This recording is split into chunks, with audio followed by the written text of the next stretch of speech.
What is up, guys? King of Underworld here, back at you with another video, being the 2K special. Oh my god, guys, I can't believe we actually got to this point, eh? Um, yeah, I just am completely shocked. I'm just gonna be real with you for like the next minute or so. Uh, I'm just shocked that I made it this far. I'm gonna be honest. I didn't think I'd be at this point this fast. I'm not even 2 months in and I've already hit 2K. Uh, And to think that just about a month ago, that I was just sitting there recording, barely even knowing how to use editing software or anything, didn't even know how to make a thumbnail, and now I'm here with such a just awesome fan base and very supportive people who backed me up along the way, and even the reason why I'm here right now, because yeah. So I just gonna give out a quick shout out to my friends, um, Shadow, Shadow Critias, Crown Fiend, and my boy Hollow Panther. If it wasn't for them, I probably wouldn't even be doing this shit right now. So I just want to say a quick thank you to them because they are the ones who you guys should thank, because I I wouldn't even probably be doing this right now if it wasn't for a little push from them. So, yeah, instead of me just mumbling on, I just want to just reinstate a very big thank you to you guys. And yeah, this is going to be a bit of more of a quick story because this is meant to be a movie. So, it'll still be probably 2 hours or so long, but it'd be a lot more rushed and in less detail as my usual stories. So, yeah, without any further ado, I think 2 minutes is about enough time for ranting, but without any further ado, let's just get right into it. So, our story starts with a boy with green hair, green eyes, being born in a hospital. He was, well, he was a very happy boy. He, he wasn't crying when he was born, instead, he actually was laughing. A big smile on his face, as the nurses and doctors just couldn't believe how happy he was, even though he was just born. Usually, most babies would be screaming bloody murder. This was rather unusual. However, his mother and father, Sashi and Inko, were very happy to see that their baby boy was healthy and, well, had enough energy to start laughing straight away. And this brought tears to their eyes. Says, look at Sashi. He's beautiful. Our baby boy, he's laughing. I'm so happy. I'm happy too, Inko. I'm very happy that we have to see him like this. As they decided to name this cheerful boy Izuku Midoriya. As, well, he was he was always a very happy kid, very bright, and he often attracted a lot of people around him. He didn't, he was more outgoing, as, well, it seems like he was just born with a smile on his face that never seemed to leave. He was always one of the most upbeat people in the room, but there was something unusual about him. He was always bigger than the rest of the kids. Some even tried to pick on him for it, yet he just smiled and said, "Yeah, I guess I am a bit big, aren't I?" As they just thought it was weird. So, he was seen as not normal. At the age of, 4, he looked like he was already in elementary school. As, well, Inko finally just saw that this was too much after one day just picking him up, seeing how he was a lot bigger than the rest of them. As he says, "Alright, we need to go take you to a doctor, or a quirk doctor, whoever can specialize in this." As, well, they decided to go to the quirk doctor first to see if he had a chance of awakening his quirk, because of how weird his body was. So, they took him to the local quirk doctors nearby, as the doctor said, pulls her into a room and just says, "So you said he's 4 years old, yes? He is only 4. But that doesn't make any sense." What doesn't? Well, so how we can tell somebody's age by looking into their marrow or blood. It tells us their precise age. We've had cases of people who stay as children in their stage that they were before people hit puberty, in their adolescence, until into their 20s and never develop past that. But this is different. His body is growing up too fast. It's unfeasible. We don't know why it's causing this. Would you allow us to run some more tests to finally get an answer to this? And says, "Yes, I just want to see my boy be healthy. Please do anything you can." Says, "We'll try our best." As a few tests later, and many hours later, he finally comes back with the results. "Well, Miss Midoriya, we found the answer. However, it's the one we weren't expecting." He says, "What is it? Is it some sort of disease?" "No, it's his quirk." "What? Why is his quirk causing him to age rapidly?" "Well, we did a few tests, and his his quirk is amazing. It's it's nothing like we've ever seen." "Well, what is it? Don't leave me hanging. Come on, tell us."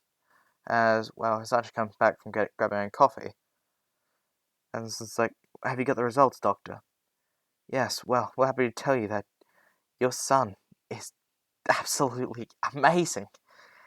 He's one of the most destined to be great people I've ever seen. I've seen a lot in my lifetime." It's like, "Well, are you going to tell us?" It's like, right, sorry. "Well, his quirk is called chronokinesis." "Chronokinesis?" Says the doctor, starts explaining. "Your son can control time." It's like, he can what? It's like I said, he can control time. He can make it run faster or slower at his will. It's just, it's very surprising. So you're telling me that he was aging faster? That's right, he was aging faster because his quirk had awakened. He was unable to control it and accidentally wound himself up to be, to age faster. But that's not all. He can, increase the rate of time on an object or decrease it. And it seems that he can also emit a field around him that extends out to be about 50 meters, where in that 50 meters, he can slow or speed up time. We got him to drop a ball as it took 12 minutes for it to hit the ground. And bear in mind, he's only just 1.5 meters tall. But how is this possible? Well, it seems to be a mutation of your wife's telekinesis. I don't know how it's formed like this, but it seems it took telekinetic power and evolved to be able to control time. This, I'm just gonna say this now. He is gonna be the greatest hero. There's nothing that I've seen that is more powerful than this. If he wanted to, he could almost stop himself from aging. He could, in theory, even reverse time. However, it doesn't seem like he's awakened that power yet. But this is also very dangerous. Please mind if he doesn't actually have any control over it. He could accidentally wither somebody away. If he takes the clock on them too fast, he could make him start aging years in a matter of minutes. So we're gonna call in a professional to come and keep an eye on him. The best in the business when it comes to quirks like his. His name's Eraserhead. As well, Inko obviously understanding that if they don't do this, he could accidentally hurt himself or others, or even anything could happen. So um, they call out as they wait another hour as well. Aizawa arrives and says, "It better be something important. I was in the middle of a nap." It's like, yes, we understand, Mr. Eraserhead. However, this is something you must see as well. It's just, I swear, if this something is wasting my time, then says as he goes up to shows him to Deku and he says, just watch. Can you do what you just Can you show him what you just did before? As he grabs he hands him a seed as he touches it and throws it on the ground as it starts turning into a small bonsai tree and then it starts withering away as it says so he can grow plants. What's the harm? No, he can control time. He can control time? How is that even possible? I know there's some people that can see into the future like Night Eye, but being able to control time itself? I know it's absolutely absurd, but we need you here to keep monitoring this because if he goes out of control and everything around him starts accelerating to the point of no return, well, then we're all doomed. We need you here so we can teach him how to control it. As we just showed you right there, he accelerated it so rapidly. Bonsai trees can live for dozens of years. However, it withered away in a matter of seconds. So imagine what happens if somebody happens to stand too close to him. Says, "Alright, but I can't do this for too long. If my eyes start straining while this happens, it could cause disaster." However, since Izuku was aged up faster, he started learning things a lot quicker. As he was always very smart as a little kid, but since he was able to make his mind develop faster, he started thinking a lot better and quicker at a younger age. At just the age of 4, he was able to do stuff that some people that are 10 couldn't even do, since his mind seemed to be so further developed, as it seems that it focused around his mind, and so his power caused that to grow more than his body. His body was trying to catch up. That's why it started to grow so quickly.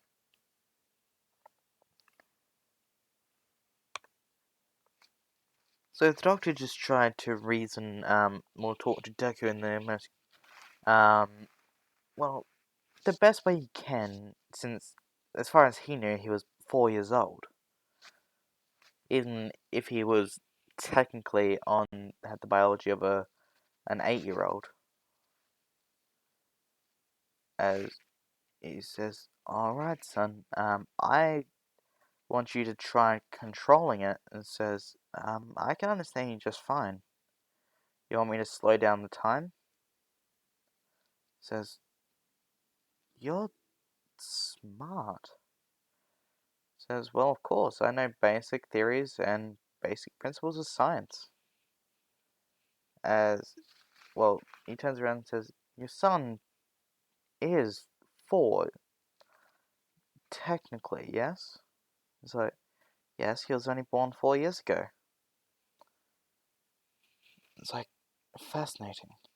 So it's not just your body that's it's not just your body that has, grown in size, but also your mind. It's almost as if your body's trying to catch up. It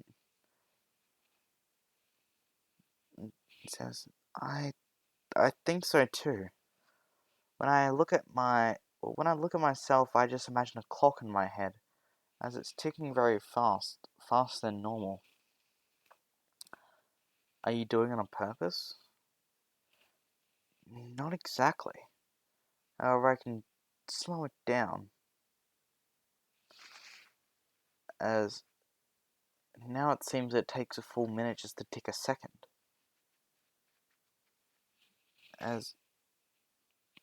Recently, the doctor starts factoring that in, so that means you age 60 times slower than an average person.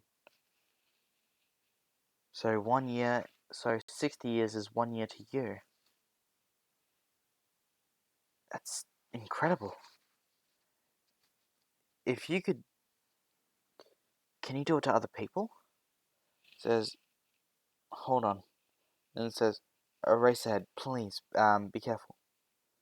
As he goes up and touches the doctor's hands as well, Azawa is focusing on him intently to see if anything goes wrong. At the first sight, he'll erase his quirk. As Izuku closes his eyes and imagines the man's body clock, or the metabolism. As he starts thinking, slow down. As it says, I've done it now, it's the same as mine. It says, anything different? Doesn't feel any different. Then it says, maybe we don't notice because, well, we live day by day. So, we don't notice something until many days have passed. So, over the next few weeks, they are called in to train his quirk, as they want to, they want to make him into a very powerful hero, as if he can stop time surrounding him, he can easily capture villains. He can he can basically do anything. And when it seemed, one day when he was about 10 years old, because of the rapid aging, he looks to be about 14. One day, he got called in for one final last test, as he came and saw the same doctor, as that doctor, being 2 years later, did not seem to change. His hair didn't get any longer, facial hair, nothing. He looked exactly the same as the day that you saw him, that one time. However, he knew this wasn't some sort of, he cut his hair or anything, because the blemishes on his face that were there were still there. As, he got called in for one final test. They wanted to try and do something. They said, okay, Izuku, we want you to test something for us. What's that? Try and see if you can rewind time. As they tried, let's see if they could actually do that. As they discovered over the years that not only can he alter the body's chronological age clock, so the thing that helps us identify when we're growing and the time that we need to develop, but also the metabolism and sleep clock. So, the body systems each have a different clock. So, metabolism rate is the food that he burns and how fast it runs. Depending on what you eat, depending if it gets slower or faster. However, he could control this. He could accelerate it. After all these years, they decided one last thing they should test for. They tested to see if you could rewind it. If you make somebody younger. So they try this, as they give him an apple. As I say, we want you to fast forward up to the point of rotting. As he does so, and the apple starts, it's just standing there in front of them, browned and looking very bad. Says, now try reversing it. As Deku tries to do so. He does this, he puts his hand out and tries to think, okay, spin backwards. As he starts doing this, the apple starts reforming itself and becoming, well, rewinding itself down to the point of just a flower bud. As he's looking, he's like, I did it. As he starts he's coughing up a bunch of blood as pain shoots out his body. As he collapses to the ground and the doctors rush around him. What's wrong? He's not responding. Somebody, call an ambulance now. We need to get him to an advanced facility. Then when he woke up, they run some more tests on him to figure out what the hell happened. As, well, his parents were called in again, as they were saying, what happened? I thought this was just going to be normal testing. Well, we tried to see if he could reverse time. Reverse? Well, yeah, we thought if he could manipulate all the clocks inside one's body and throughout the laws of the universe, he should be able to. So he ended up like this because you wanted to see if you could push his power further. Look, we didn't know this was going to happen, okay? We were just testing to see where his limit lied, because depending on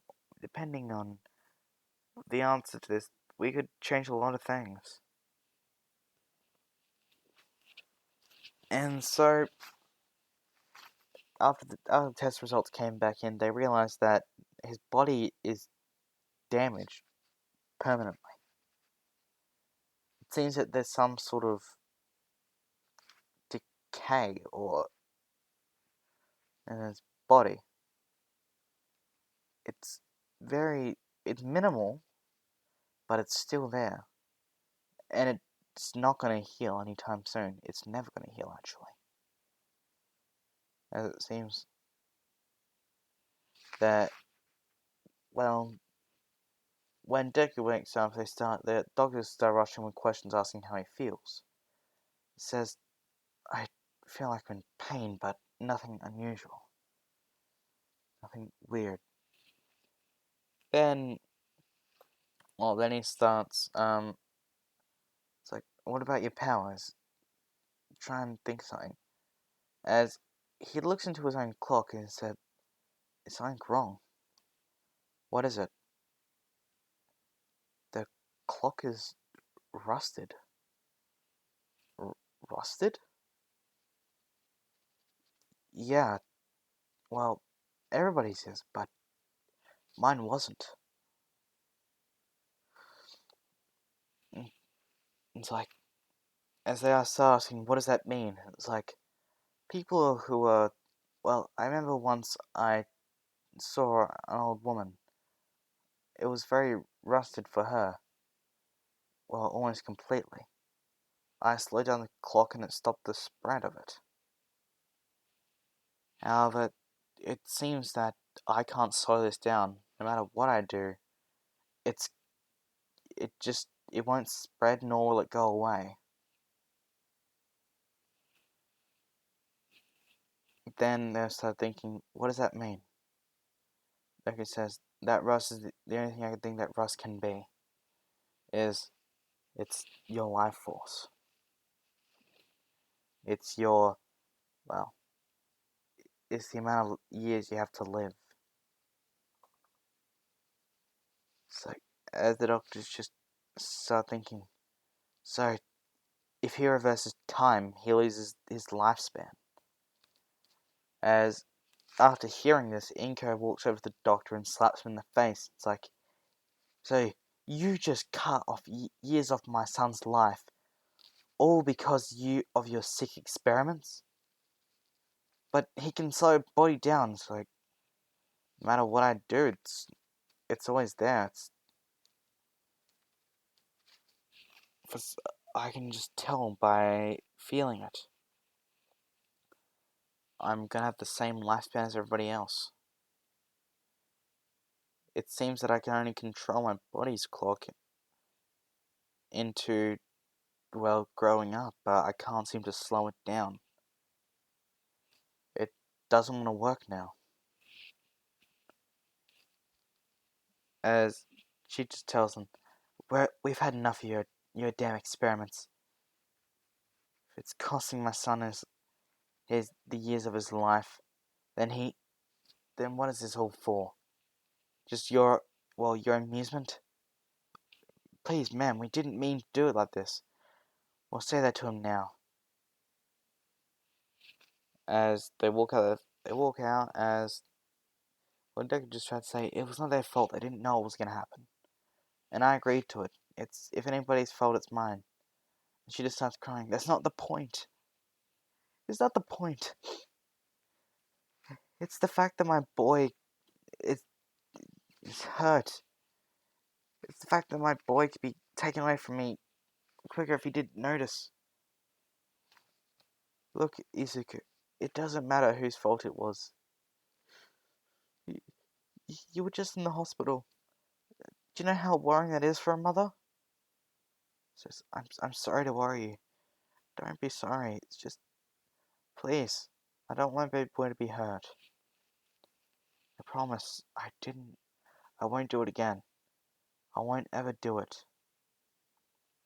Good. I don't want to see my boy die. Oh, but says, yes, I'm sorry. As he hugs her, and yeah. Then throughout middle school, he was, well, he was kind of he was very popular with the girls, as when he was in his last year of middle school, he looked like he looked like a third year. So he had and because of a little exploit he found with metabolism rates, he was able to jack it up. So that means 1 day's worth of exercise, if he sped it up to its maximum of 100 times, it means 1 day of exercise is worth 100 days worth. Or moreover, if he started lifting weights in 30 minutes, then go back to doing it, he could do heavier weights. And he's using this to boost his body's, it boosts his body's strength, as he's absolutely jacked at this point. Like, I'm talking myriad levels of jacked. As he was adored by all the girls in his class. As, because of this, he was a bit of he wasn't as shy, and he was always very popular in his class, thanks to the fact that he was, very bright. He always joked around with everybody, and he included everybody. And he was also someone to look up to, as he always offered help, and he always would help those in need. So, around this time, he was getting ready as for a date, because he has a little policy. He'll accept everybody, whoever asks him out. He'll accept that he won't exactly go up with them, but he will accept their offer for a date. Because he doesn't want to be rude. And he wants to give every girl a chance, because he wants to get to know them better before he says whether or not he wants to go out or not. As he's still searching for the one he'll find the most ideal, as he continues going out, as, the girls all kind of fight over him, except since he made that rule, there's never been as many, well, there hasn't been any sort of fighting. Because he gave everybody a fair chance and everybody was allowed to go on a date. So, there was less controversies.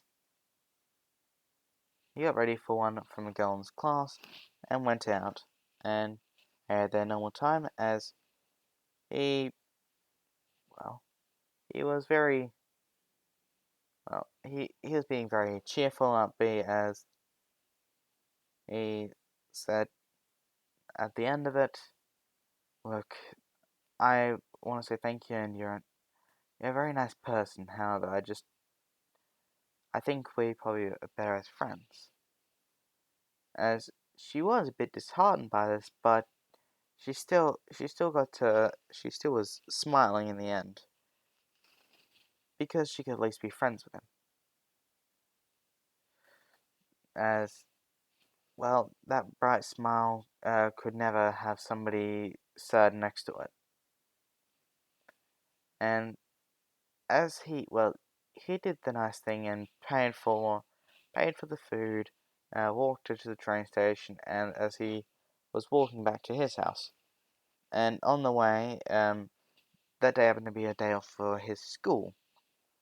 So, he was walking back as he saw two schoolgirls getting leaned over by having a giant man lean over him. Lean over them. It said, "Where is this address?" As it said, as they were just freaking out in terror, as, well, Deku grabbed them by the shoulder, moved his arm and says, "Excuse me, you're frightening them." Says, "Who are you?" Says, "Oh, me. I'm not important, but I'll just let you know that the place you're looking for is just down that street if you turn to the left and then go right." Says, "I see. Well, thank you very much." "No worries. Well, I hope you find what you're looking for."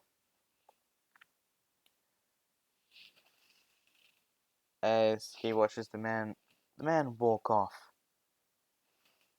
and he was thinking, as the girls just start collapsing down to their knees, as he offers them both a hand, as he says, "Are you girls alright?" It's like, uh, yes, we're fine." Says, "That must have been pretty scary." As a girl with pink hair and horns starts dashing at them and says, and jumps into them. It's like, "Oh my god, you guys are alright. I thought you guys were in danger." It says, as they kind of hobble into a loop around crying, and it's like, well, if you guys seem to be quite alright now. And it says, "Well, I'll be going now." As one of them said, well, as they say, "Wait, who are you?" I, I have to say thanks. And it's like, "Look, there's no need. I only did what anybody should have. But my name is Midoriya." As he walks away and starts heading down the street, as they just look at him and as he wanders off. And as he's about to turn a corner onto his street, a boy with black hair and a little tick on his eye started tapped him on the shoulder and said, "Excuse me. Yes, is something wrong? Or do you need me for something?" Says, uh, "How are you not scared?" "What? That that giant man, how are you not scared by him?" "That's a bit of a silly question. I was scared. I was scared the entire time.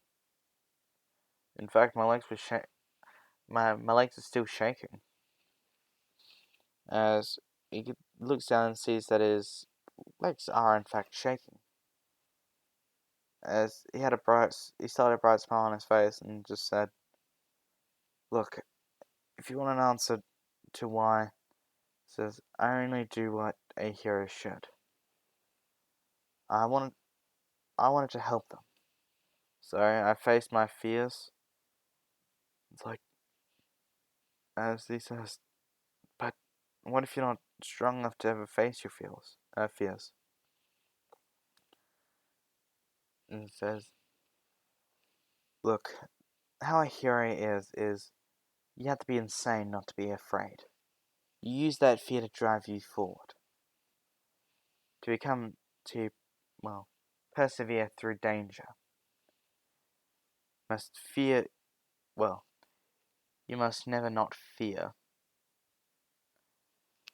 If those who charge recklessly into something without the fear of death are often the ones that nobody remembers.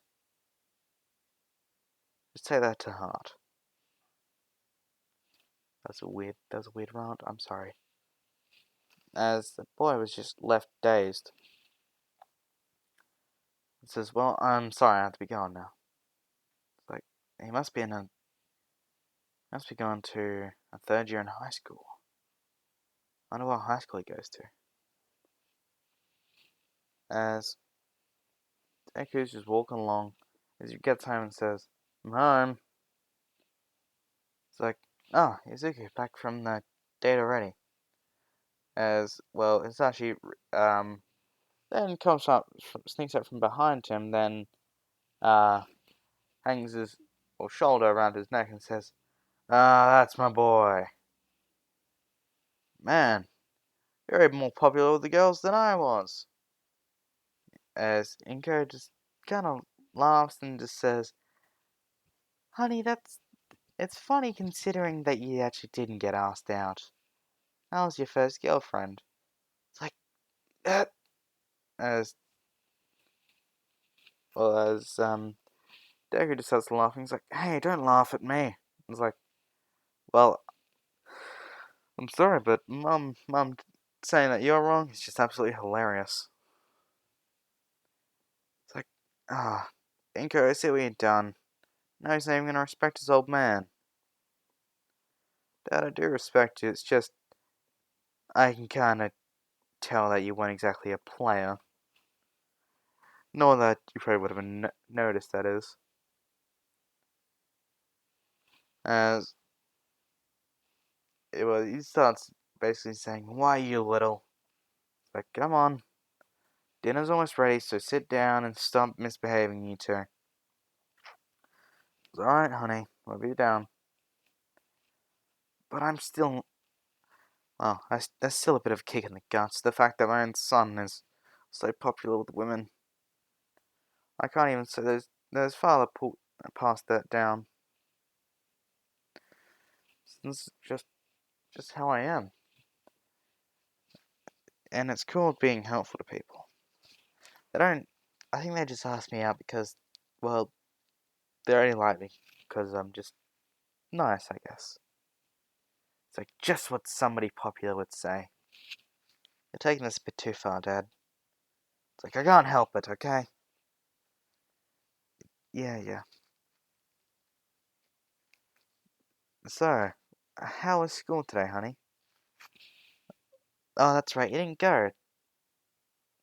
Oh, my, I'm getting too old already. As, well, Deku just says, how are you getting too old? I slowed down your clock ages ago. You still look the same as you did before. He says, I know it's a miracle. And Mitsuki is always asking me what exactly I use to put on my skin. And I just said I don't. And she always gets confused. She says she seems to be getting older while I seem to be getting younger. And it's like, Sasashi chimes in by saying, I know, my wife will always be as pretty as she was when I first met her. Says, oh, stop it, you. As Deku's just laughing, and the next day, when school's back on, the teacher, towards the end of the day, is handing out some forms. Says, alright guys, you're all gonna be doing career pathway choices. As they all start sighing loudly, as Deku says, come on guys, I'm sure that's not what he actually wants us to do. Isn't that right, sir? like, you read my mind, Midoriya. It's like he says, no more career applications for you. Because I don't know you want to be heroes anyway. Everybody starts cheering and loudly roaring as Deku just snaps his fingers as everything started flying. As everybody was stopped, as he goes around picking up all the papers, sits everybody back down in their seats, and then snaps his fingers again, while this time behind the teacher.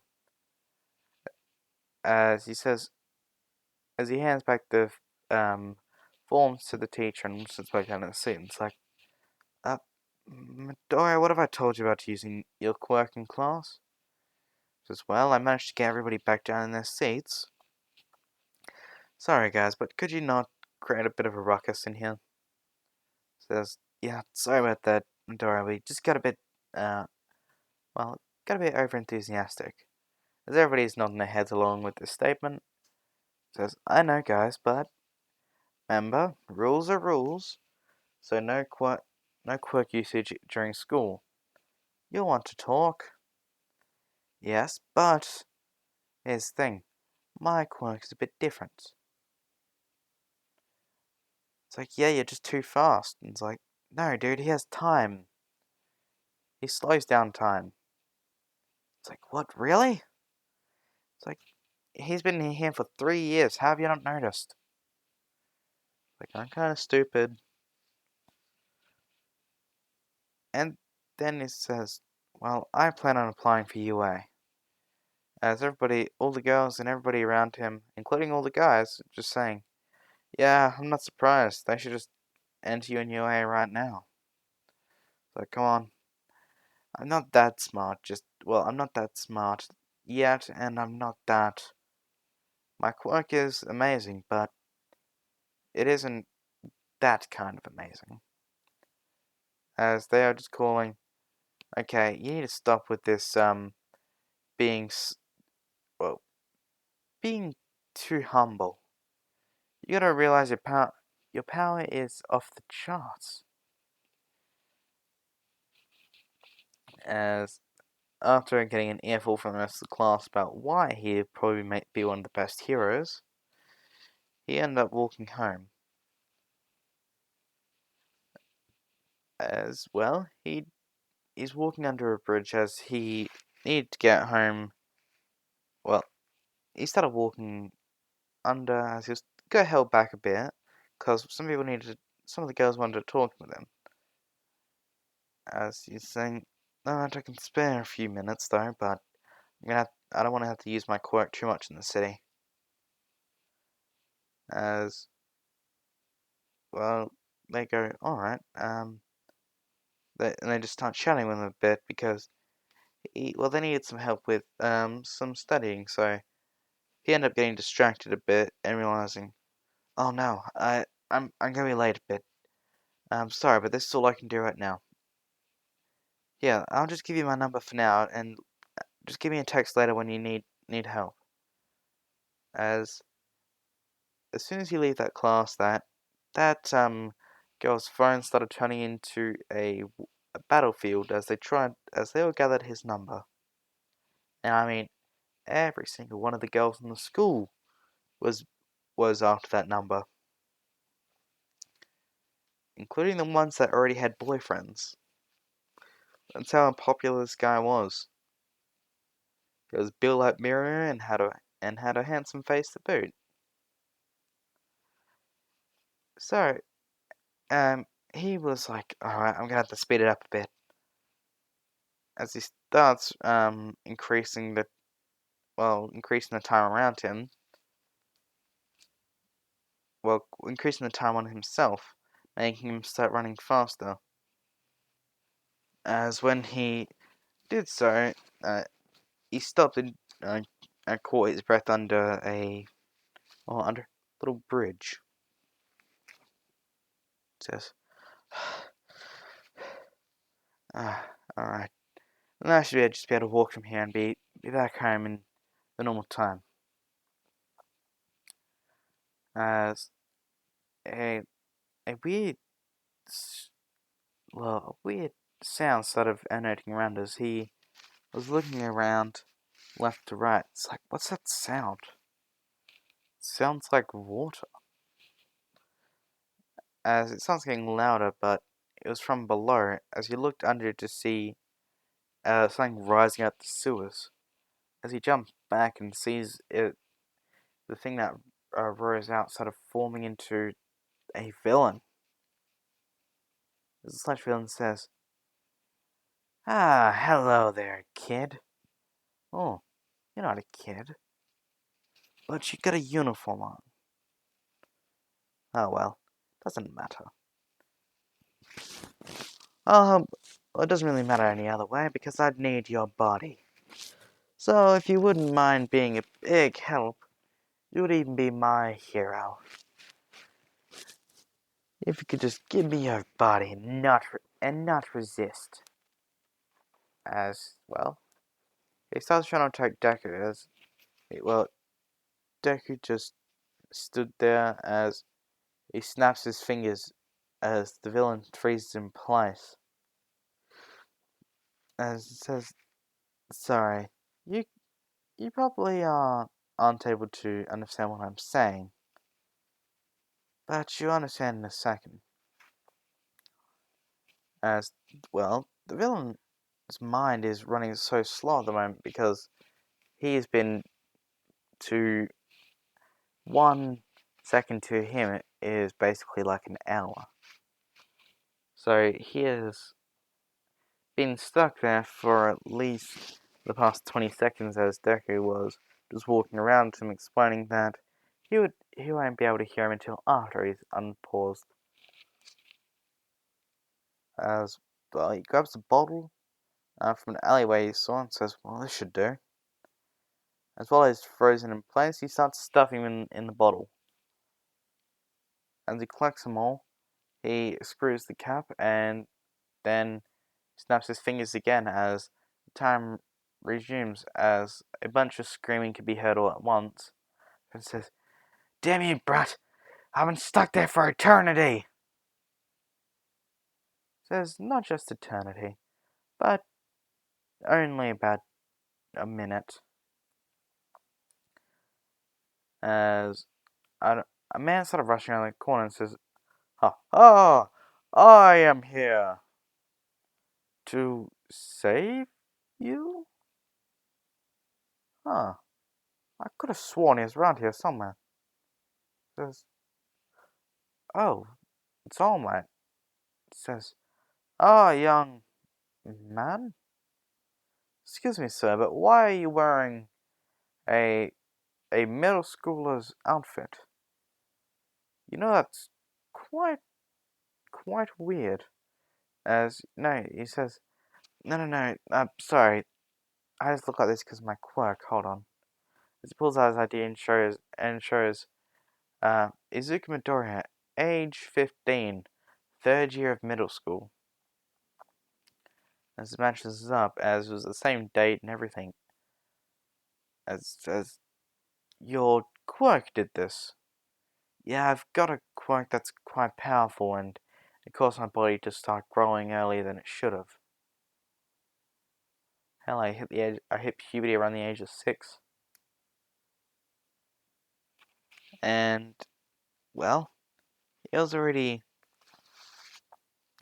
well, All Might was already quite intrigued by this and says, "Yes, that's quite interesting. But I shouldn't be distracted right now. Have you seen a green sludge-like villain? Are you talking about this guy?" He says, "Let me out! Let me out!" Says, "Oh, that's the one. But how did you get him?"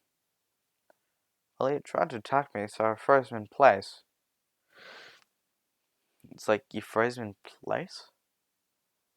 Oh, yeah, there's probably a better way to explain it, as he taps All Might on the chest as he freezes in place, as his mind is just thinking while he sees nothing, as all he can see is just the picture of Deku tapping him on the chest so slowly it looks like it's not even moving.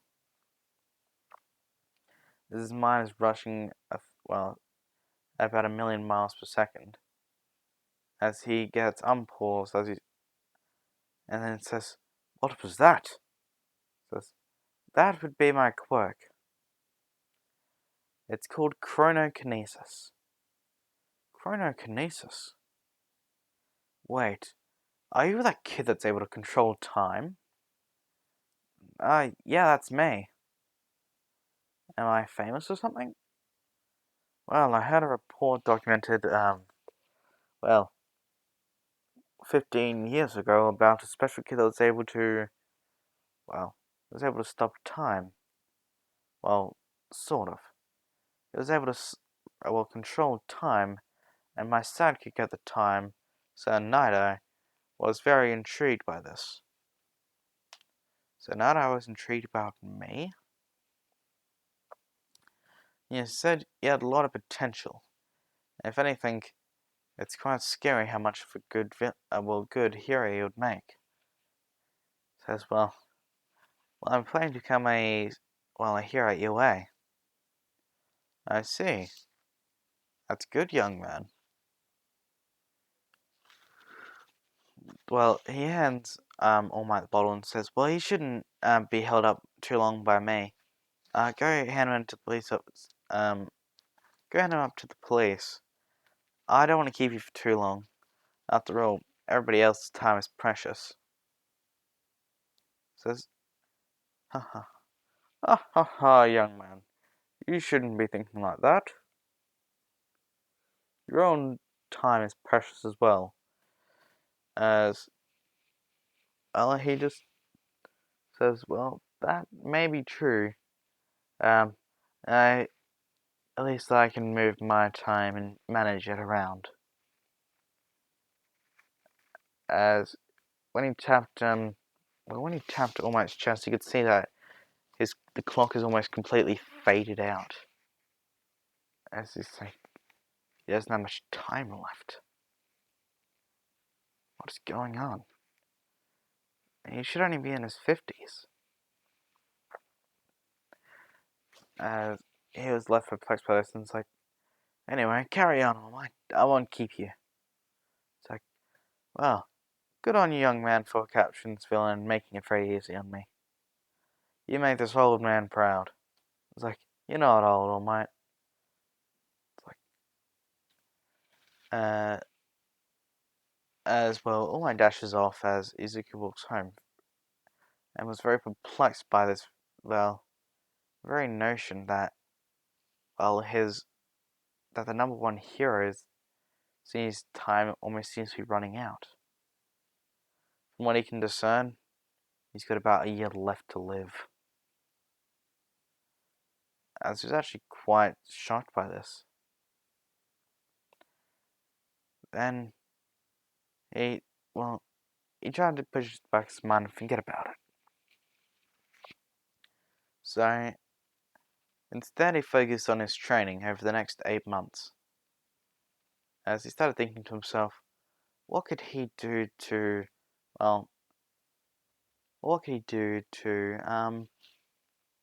train himself? As he decides, why don't he learn as many sort of skills he possibly can? He has the time to do it, while also having, the advantage of being able to learn a lot faster, as he can turn his brain's cognitive ability up to, its most potent potential. As basically his brain will be thinking, well, it'd be able to outrace a supercomputer at that point. So he's used this before to help him study, as he's not worried about studying, as he's already had a physics grade professor, as he discovered something while slowing down time. If he focuses on his eyes, he's able to see actually the path of particles moving in the air. He's able to see after images of things as their atoms are rearranging themselves, trying to keep up with them. He can see it all. and you can almost freeze things to the point where if you drop something, it will never touch the ground. However, it only seems to be in his mind and in his eyesight. He only seem to freeze things like that by touching them or being within about 5 feet of him. However, he can't seem to do it for long distance very easily. The control is way too hard. As he needs to focus, otherwise he might accidentally set the wrong clock for somebody, causing them to rapidly age or be stuck in a bit of a time loop. He also spent this 10 months, coming up with a few costume ideas, ones that could actually work very well, and some support items in there too. Well, he decided to on a few different support items and a certain costume. As well, he was after all his training and testing out what his quirk can actually do. He knew the full extent of his powers, but didn't know how to apply them. So he continued his training and used his very decisive wit to be able to learn much faster than a normal person. As by the time 10 months is up, he's already fully mastered, karate, kendo, tai chi, and capoeira. As well, he uses a form of mixed martial arts that incorporate all of them, as well as a bit of taekwondo. Yet he has not mastered this yet, so it's not as reliable as others. So he's getting ready for the entrance exam as he gets his shoes on as he walks out the door, and as well he says, "Alright, Mum, I'll see you later." "I'll see you, honey. Just try your best." Well, don't worry." As well, he just goes in, he just heads into his school, where he heads towards the school, as he just wears, just goes in as normal, as he is ushered in, as this time he does trip, but he slows down time enough, and then, catches his foot before anybody could notice. As all I heard was a loud clip, but just seeing him walking normally. As the girl that in front of them, that was behind him that was ready to try and catch him, was confused as he was upright and on his feet within like a quarter of a second. Not even faster. What is he? As he just sits down and goes along. He's now being introduced to the rules. "Alright, guys, are you ready?" President Mike is exclaiming loudly and getting absolute silence. As, he is, he's kind of not disheartened, but he goes back to doing his whole spiel about 2 minutes later. And it's like, "Alright, so the first thing you need to understand about the combat exam is that there are, 4 robots. A 1-point robot, 2-point robot, and a 3-point robot. Destroying as many of these as possible to get together as many points. And there shall be no foul play, so don't try and attack your opponents to try and stop them from getting points."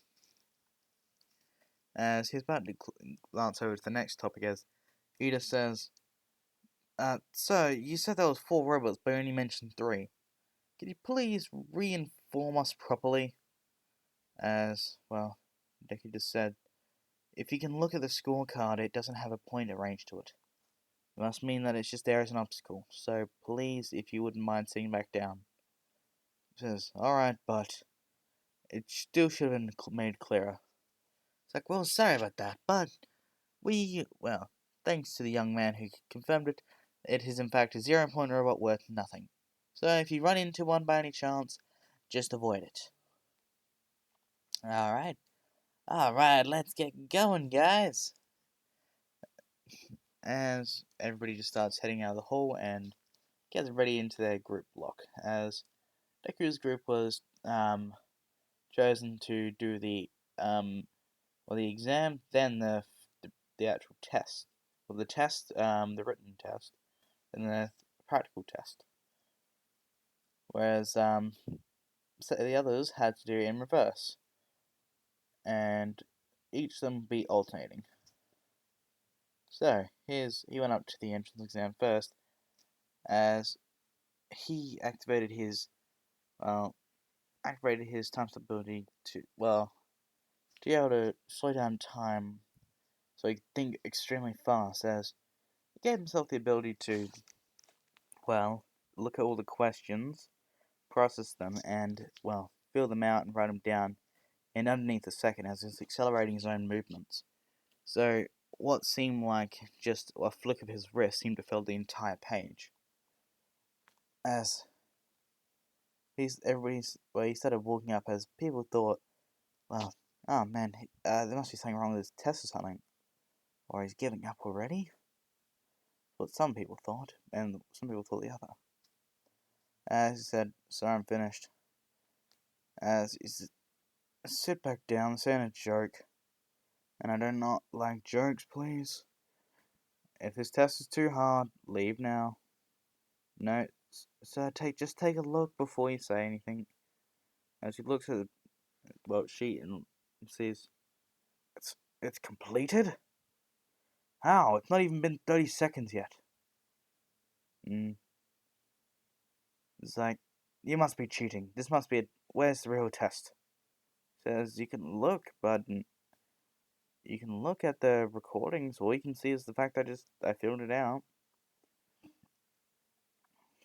And it's like, I must go check the security cameras, because I don't believe you for 1 second. As he gets somebody else to overview the exam, as they take up to the security footage room. As rewind where Deku's doing a test, and it's like, "Now slow it down to about 3 milliseconds. 3 milliseconds? Nobody would even be moving at that point. It's exactly the point. As I said, just watch. As he presses play, as it's moving extremely slowly, as nothing seems to be happening. Not even the hands on the clock are ticking. As Deku seems to be moving in normal speed. If anything, he's moving super fast while in such a slowed down state, as he's filling out the answers, flipping over the test sheet, and doing the other side. As he's continuing through the rest of the pages, and then then all of a sudden he starts moving at normal pace, as he starts motioning to get up, as it's taking him forever, as there's one back time to usual as he's handing up the test. It's like, "Explain, what was that? That's too fast for my liking. What is your quirk?" He says, "Oh, that's right, I should have gone through the recommendation test, but I refused it. The name should be Izuku Midoriya." Izuku Midoriya. "So you're that kid, huh?" "Oh, it seems that everybody knows my name." "Well, among the heroes, yes." "Well, the child born that is, one of prophecy." "Prophecy?" "Well, not actual prophecy, but the fact you're born with the ability to manipulate time at your will. Looking at you as an example of that. You look like an adult at the age of 15. Your body can't even, your body is fast as not even caught up to your mind in terms of intelligence. As I know all the answers to those questions. I memorized them, and I know exactly what to expect. And when I looked through that answer sheet, not a single one was wrong. So that could only mean one thing. You were that boy, answering those questions as quickly as you did, at the speed of which you did." "Well, anyway, it's not my problem anymore. Just go sit out in the hallway. Get something to eat. From what I heard, you sped your metabolism rate up, so you must be hungry by now." As right on cue, his stomach starts rumbling out. And says, "Well, we've opened up the cafeteria for the students to come in from the test, so they can have a break before entering their second phase." Says, "I'm sure there won't be much in terms of hot food out there for you, but there should be something at least for you to snack on. So if you could just get out of my hair for the next few hours, that'll be fine." Says, "Alright, sir, now let's go see what they have." As he walks around and finds the cafeteria, and says, as one of those lunch rush, who was working in the cafeteria at the time, as he was making the food, he says, "Kid, are you lost? Do you need help finding somewhere?" He says, well, the only thing I'm trying to find at the moment is something to eat. Have you got anything prepared back there?" It's like, "But you should be in a test right now." "Nah, I've already completed it." As he looks at the time, it's like, it hasn't even been 10 minutes since they started. "Yeah, no, it was just, well, I got told by the teacher that since I finished it, I should go try and get out of his hair by going to find something to eat." It's like, do you have anything that's like full of protein and, well, that can fill me up? Because my body burns through calories like it doesn't even matter. And says, "Alright, here," as he just hands him a plate just full of curry, food, and some bread. And it's like, "Oh, thank you." As he starts mowing it down. As by the time he turns around, it sounds like, "Oh, you're welcome." The bowl's already gone, and well, he was just shocked and it's like, "What the hell?" Um, well, did you at least eat the food, or did you just throw it into a black hole? Well, my stomach is like a black hole, if that's what you're asking. Oh, Jesus. Just, do you need more? I'm fine for now, but I'll come find you in about 10 minutes. 10 minutes? It's like, yeah, I need to keep my metabolism burning, otherwise I'm gonna feel sluggish for the rest of the day. It's like, kid. That's just, you know what, I don't even know why I try. And then, then the other test starts going. He's finally getting ready as he starts stretching around as, well, a lot of people are just staring at him. Some of the guys are just staring, he's like, "That dude's huge." As I would say, because of his rapid metabolism, the way, how much he's been training, and how much exercise he's gotten, I'd say Deku's around about 6'2". If probably just as big as Mirror, if not a bit taller. As well, thanks to this regimen, he is absolutely jacked. As he's wearing nothing but like a sweatshirt, so like a muscle shirt. So it shows off the sides as the guys are just going, "What the hell? This guy's jacked." As the girls are just going, "Oh my, look at that handsome man." So, yeah, they are being very, well, they are they're being very non non-discreet about their staring. As he was just laughing a bit and says, "This happens every time I go out somewhere." As Ito starts telling them all off, and it's like, "That's quite rude of you. He's just trying to do his test. Stop gawking at him. Do you know how much pressure we have? Please, just understand that he's just trying to do his best, and if you distract him and he does bad, how much does that reflect on you?" Some of the girls just start saying, "But I'm sorry, we just couldn't help it." It's like, don't apologize to me, apologize to him. As well, we come up to him with the biggest white, like, puffy eyed, smiling cry as, well, one of them comes right up close to him and says, "I'm sorry, I didn't mean to." As pats her on the head and says, "I'm sure you didn't mean to. It was alright. Trust me, it happens more often than you think." As basically, she just glows red, almost as red as the sun, and basically just holds the top of her head as she walks away and basically just starts screaming Hail Marys inside of her head. Because, well, I don't know if I mentioned or not, but Deku's kind of hot. So, yeah, it's kind of the big dick energy going on now.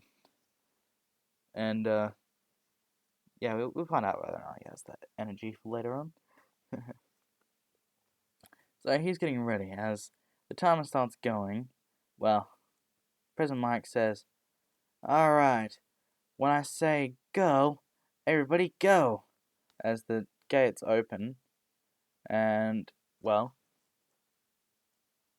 he starts, he slows down, he slows down time so everything appears to be slow as he increases the speed, like his body's speed. And then he starts blitzing out as nobody's even seen him move yet. They don't even know he's even slowed down time as much as he has. All they know is the gates opened about a foot wide, as all they see is it just opening slowly for them in normal vision.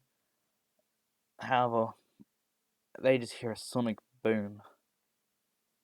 Because Deku had run so fast past all the air currents, he is actually pushing out the way with such force that it creates a very, very large wind shear. It starts whipping around as the place where Deku was standing now has a bit of a crater in it because of the force he pushed down. As everybody's like, "Wait, where did he go?" And the girls especially noticed this because they were obviously staring. And Ida says, "Look, he's right there," as Deku is just holding a robot's head as he starts spinning it around and around and slams it onto another one. It's like, dear God, what is he? He seems to be just ripping them apart with his bare hands. He's a monster. As he's just doing this with a bright, cheery smile, they're just going, "Oh God, he is an unstoppable machine." As the robots around him that get close enough to be within range that he has not focused attention on start to strike down on him, but then stop and are frozen.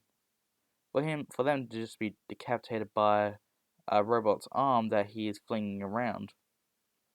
It's like, why are they moving? Are they not able to attack him or something?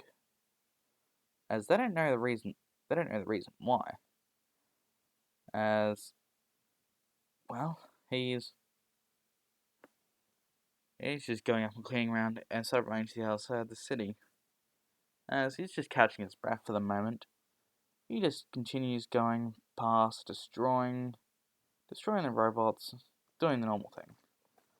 As about 15 minutes pass up, as he started slowing down and catching his breath more because while he is very fit, he can't do intensive exercises consecutively for a long period of time without expecting a break. As he basically just takes his time to climb up to the top of a building and starts sitting on top of it, feeling the fresh breeze. He starts laying down and starts panting. Oh boy, that was a bit of a workout. Now, let's see, how are the others doing? As he just starts looking around, looking at all the other participants. Some shooting him with lasers, others were throwing objects at him, and some were just causing him to float and then drops them. That's a unique way of doing it. Let's see, anything else? It's just looking around, observing everybody's quirk. It's like, it's quite fun to watch. As he feels a as he feels a rumble all of a sudden. It's like, oh god, what was that? He looks around and just sees a massive robot emerging from the ground. Starts tearing through the city's floor. It's like, what the hell? That's insane. Jeez, that thing is humongous. I don't think I can take that down so easily. Oh well. I'll just sit here and watch, see what happens. As he starts following its course, going from rooftop to rooftop, he was just thinking, doesn't seem to be in any immediate danger, but try and keep an eye out. As he was looking around, he was distracted by somebody. Well, he was distracted a little bit by a falling debris. As he's like, oh, need to watch out for that. Then he just sees somebody who was about to be hit by that falling debris that he just dodged out the way of. It's like, oh shit! As he activated his, I'm gonna call this ability chronostasis. As everything around him seems to go, sit completely still as it's about to hit her right in the head.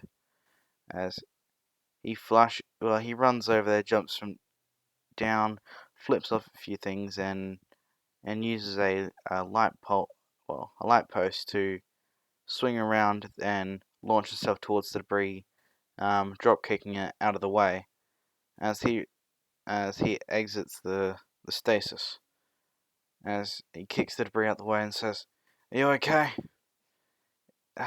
Yeah, it didn't hit me. Well, hold on for a second, I'll get you out of here. As he sees this area is not safe, there's more debris starting to fall over. It's like, just hold on tight. He picks her up and he activates the ability again, and he starts dashing over, jumping around, then puts her out of the initial habitation zone. So it's like, this thing's too dangerous to be left there. Well, time to pull up a trump card. As he just goes over to it, and it's like, this is going to be a bit hard to do since it's moving. But he finds the core of the he finds the core area of the battery, of the robot. This should be the battery of it. It's like, okay, here goes nothing. Perishing paradox. As the robot starts, it stops moving as it starts to malfunction. As all the points from where Deku's hands touched, it starts turning to rust as it slowly starts, not slowly, but it starts quite insanely fast moving across its entire body, turning to rust as it starts falling apart. As when it hits the ground, it just turns to a bunch of dust. As Deku was inside of it, but he landed and he managed to jump out just before it hit the ground. Says, "Oh boy, that was a rough one." As everybody was just shocked. He didn't knock it over, or he didn't just hit it and destroy a part of it. He disintegrated it. He turned it to literal dust.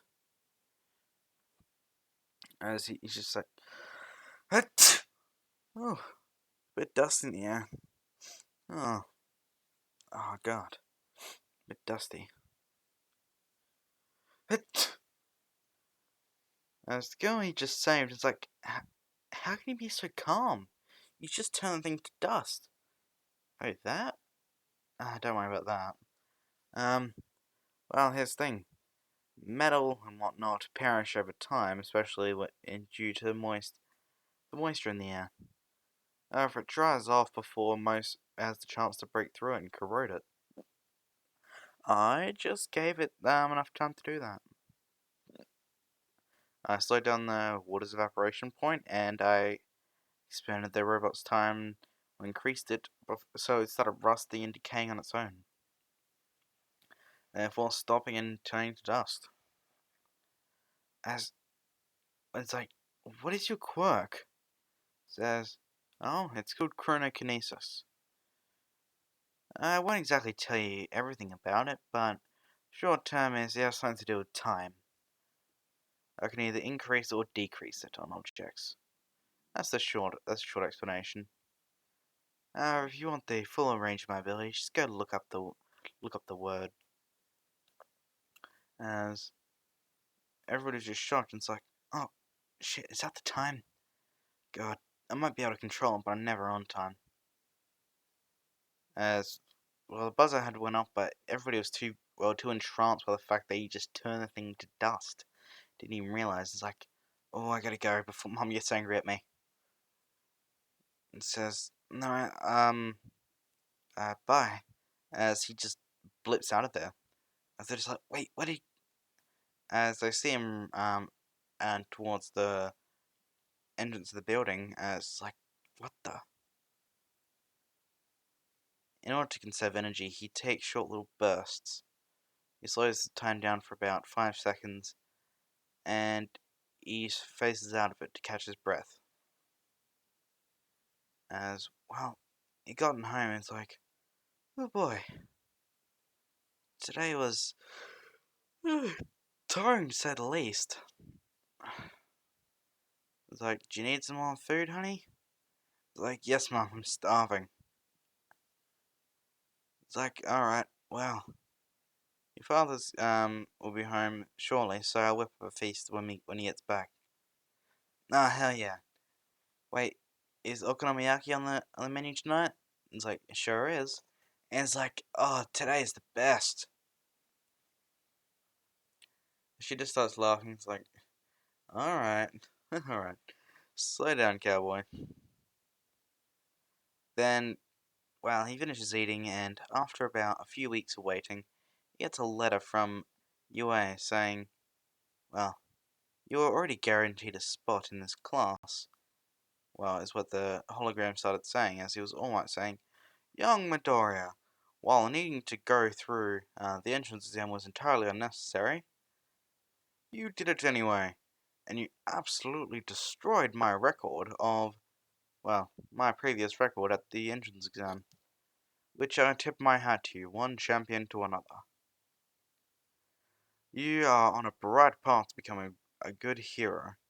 No, an excellent hero. Maybe one day you'll be standing where I am. And after all, you're accepted into the hero course of Class 1A. We hope to see your attendance at the start of the year. As Deku was just really excited and was like, Mom, I got in. Well, actually, I was already guaranteed to get in, but, I got in and smashed All Might's record. As, well, his dad just gotten home and it's like, what did you just say? It's like, oh, I beat All Might's record, and it's like, that's my boy! Now we're having a feast tonight. Sashi, when did you decide that? The only reason there was even gonna be a feast was because he got home and he's always hungry after doing exercises. He had nothing to do with it. It's like, just let me have this Ingo, please, sweetie. It's like, no, now go wash up and get ready. Fine. See, your mother doesn't let me have a break. I heard that, Sashi. No, I didn't say anything. So now, the new school year had just started up. He was getting ready and, well, he slept in a bit, in a bit late as his mother woke him up. It's like, Izuku! Izuku! Izuku, wake up! It's like, I'm up. It's like, I don't get how somebody has so much time on their hands is always late. Look at the time, as he says, oh, it's meant to be 6, it's 7:30. Oh no, I missed the train. I'm about to miss the next one. Yes, Izuku, now get up and get ready. But I don't have enough time. You have a time quirk, Izuku. Use it. It says, alright, but it's like, your stuff's already out there. I already made it for you. Why didn't you wake me up earlier? Because every time I tried to, you said you'd get up in 5 minutes. That was an hour and a half ago. Uh, as well, he started like blipping in and out. As it's like it says, "Love, Mum, but I gotta go, bye." As all of a sudden the door opened and shut before in the blink of an eye. It says, "That boy." It worries me how often he's late to things. As he start, as he's going at his maximum speed, as he's like, "All right, I don't want to miss the train. It's gonna be here in 2 minutes, and it's about 2 kilometers away." Okay, let's see. Chronostasis, overdrive. As electricity starts circling around his body as everything slows down, well, to complete stillness. As he starts running and ducking in between the crowds, jumping over most of them. As if he gets too close, since he's running so fast, it'll cause a sonic boom. So he's currently trying to run around the crowds and away from the windows. As he finally made it to the station, it's like after about a minute, it says, I can't stop. Come on. As the doors was about to close, as he saw one little gap left open for the train, as it was currently rush hour. It's like, come on, chronostasis. As the door was just about to close shut, he froze it and was able to dash in and squeeze himself in as he just appeared there. So people just got shocked and was like, "Oh, jeez, kid, when did you get there?" But sorry, I was late. As well, he gets on the train, gets off, and it's like, damn it, I only get 15 minutes to get there. Like, I have to book it the rest of the way.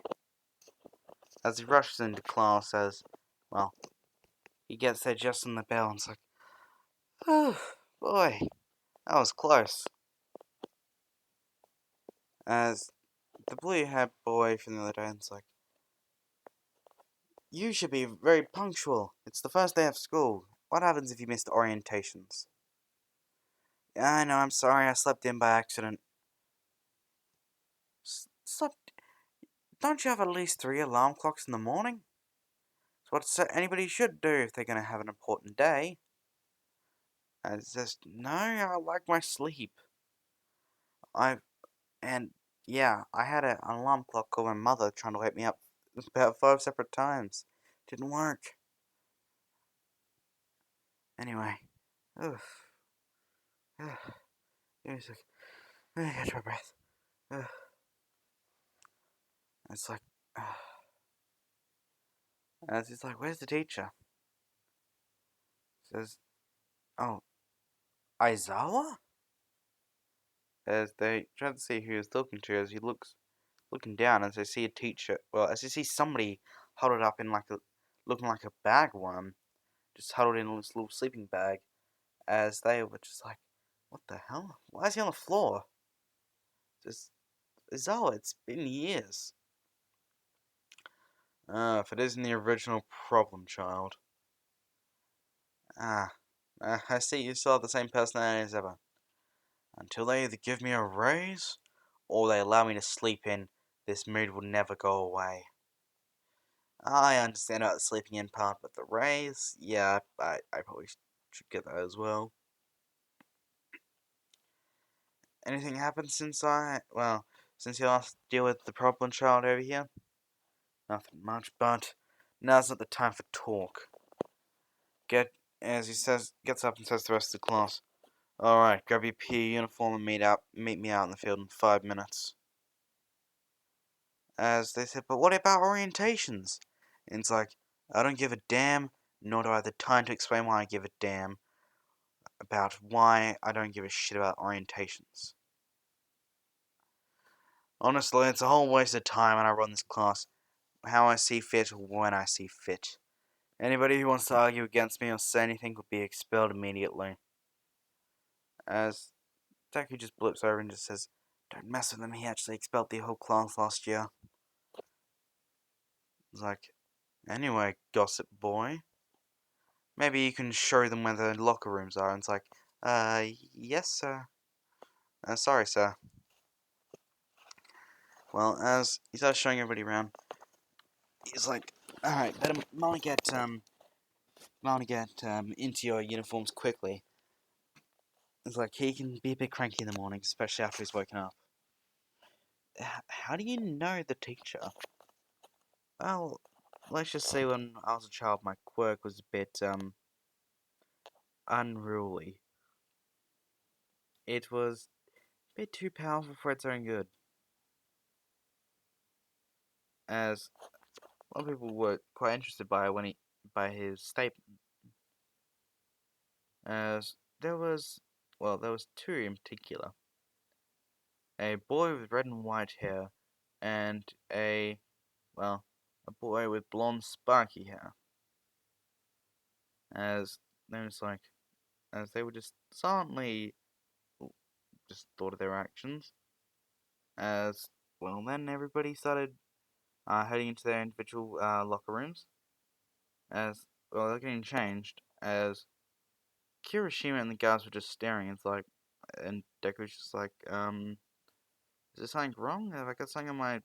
Do I have something on me? I didn't have the proper time to shower properly this morning because I was late. But did I miss a spot? Is there something on me? It's like, no, dude, you're absolutely jacked. Jesus, that's manly. It says, thank you. Now this is just how I've always been.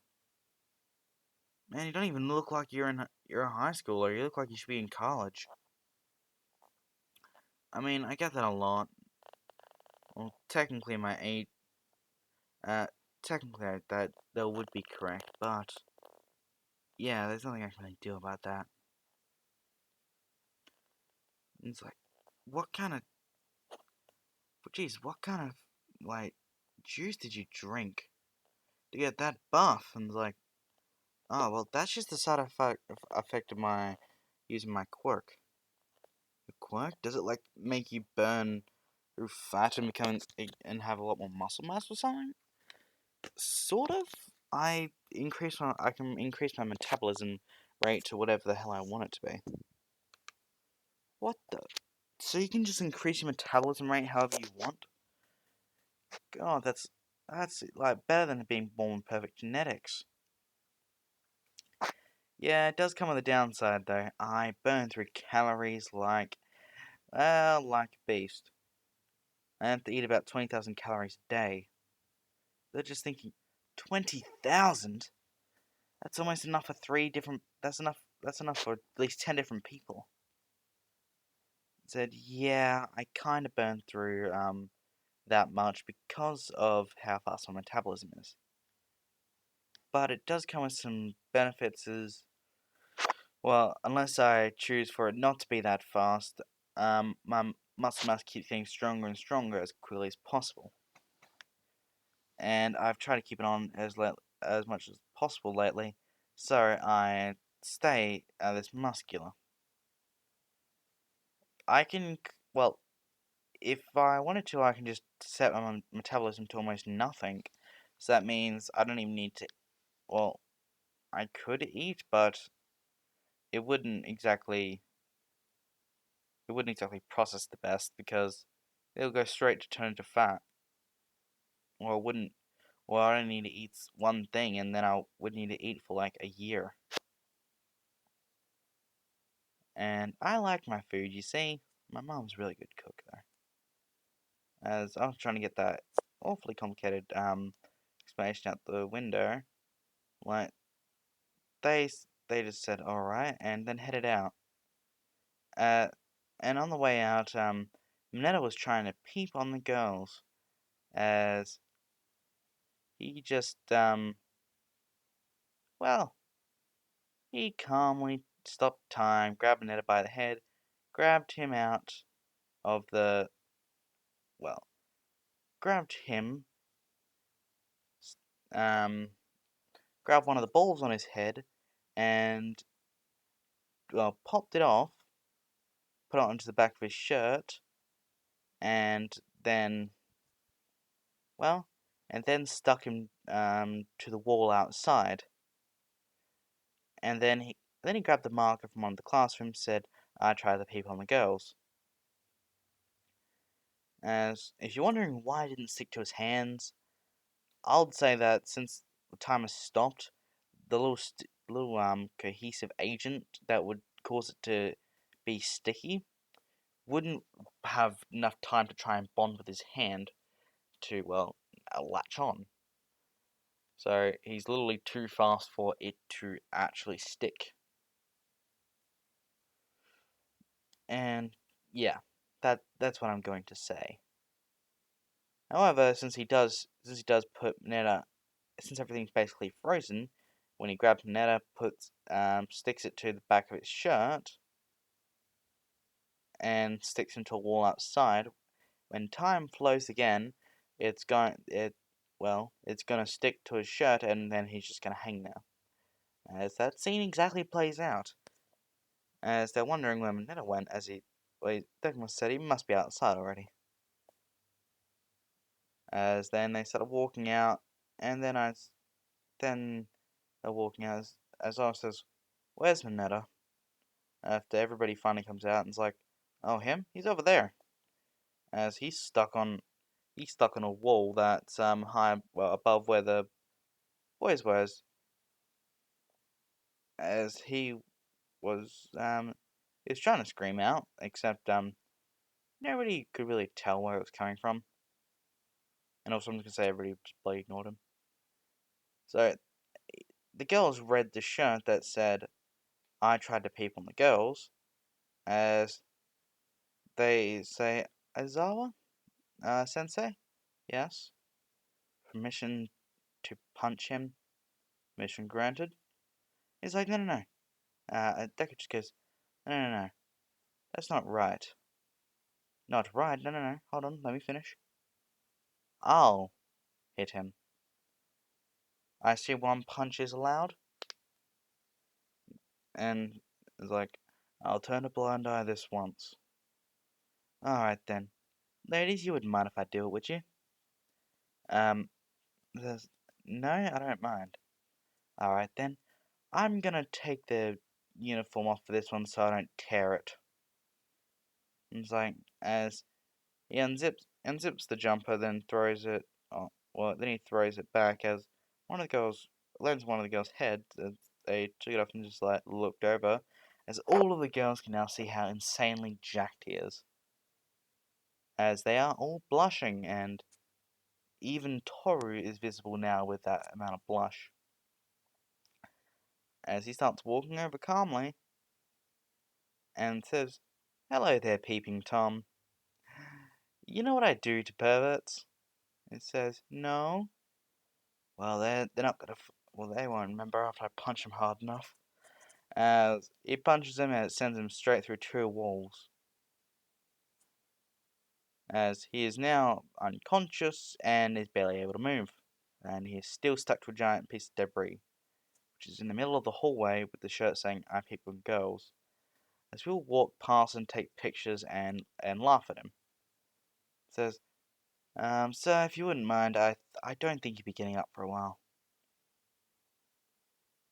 It's like, well, I'll have him filed for expulsion. I don't appreciate that kind of shit in my classroom. So, thank you for getting rid of that pest.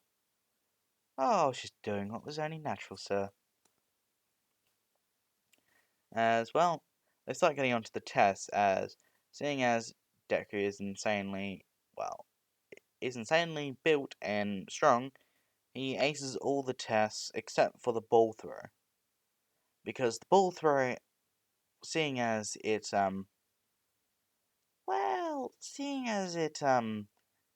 requires strength, he's going to hack it. What he does is He used the good old equals mc square formula. Acceleration equals mass constant.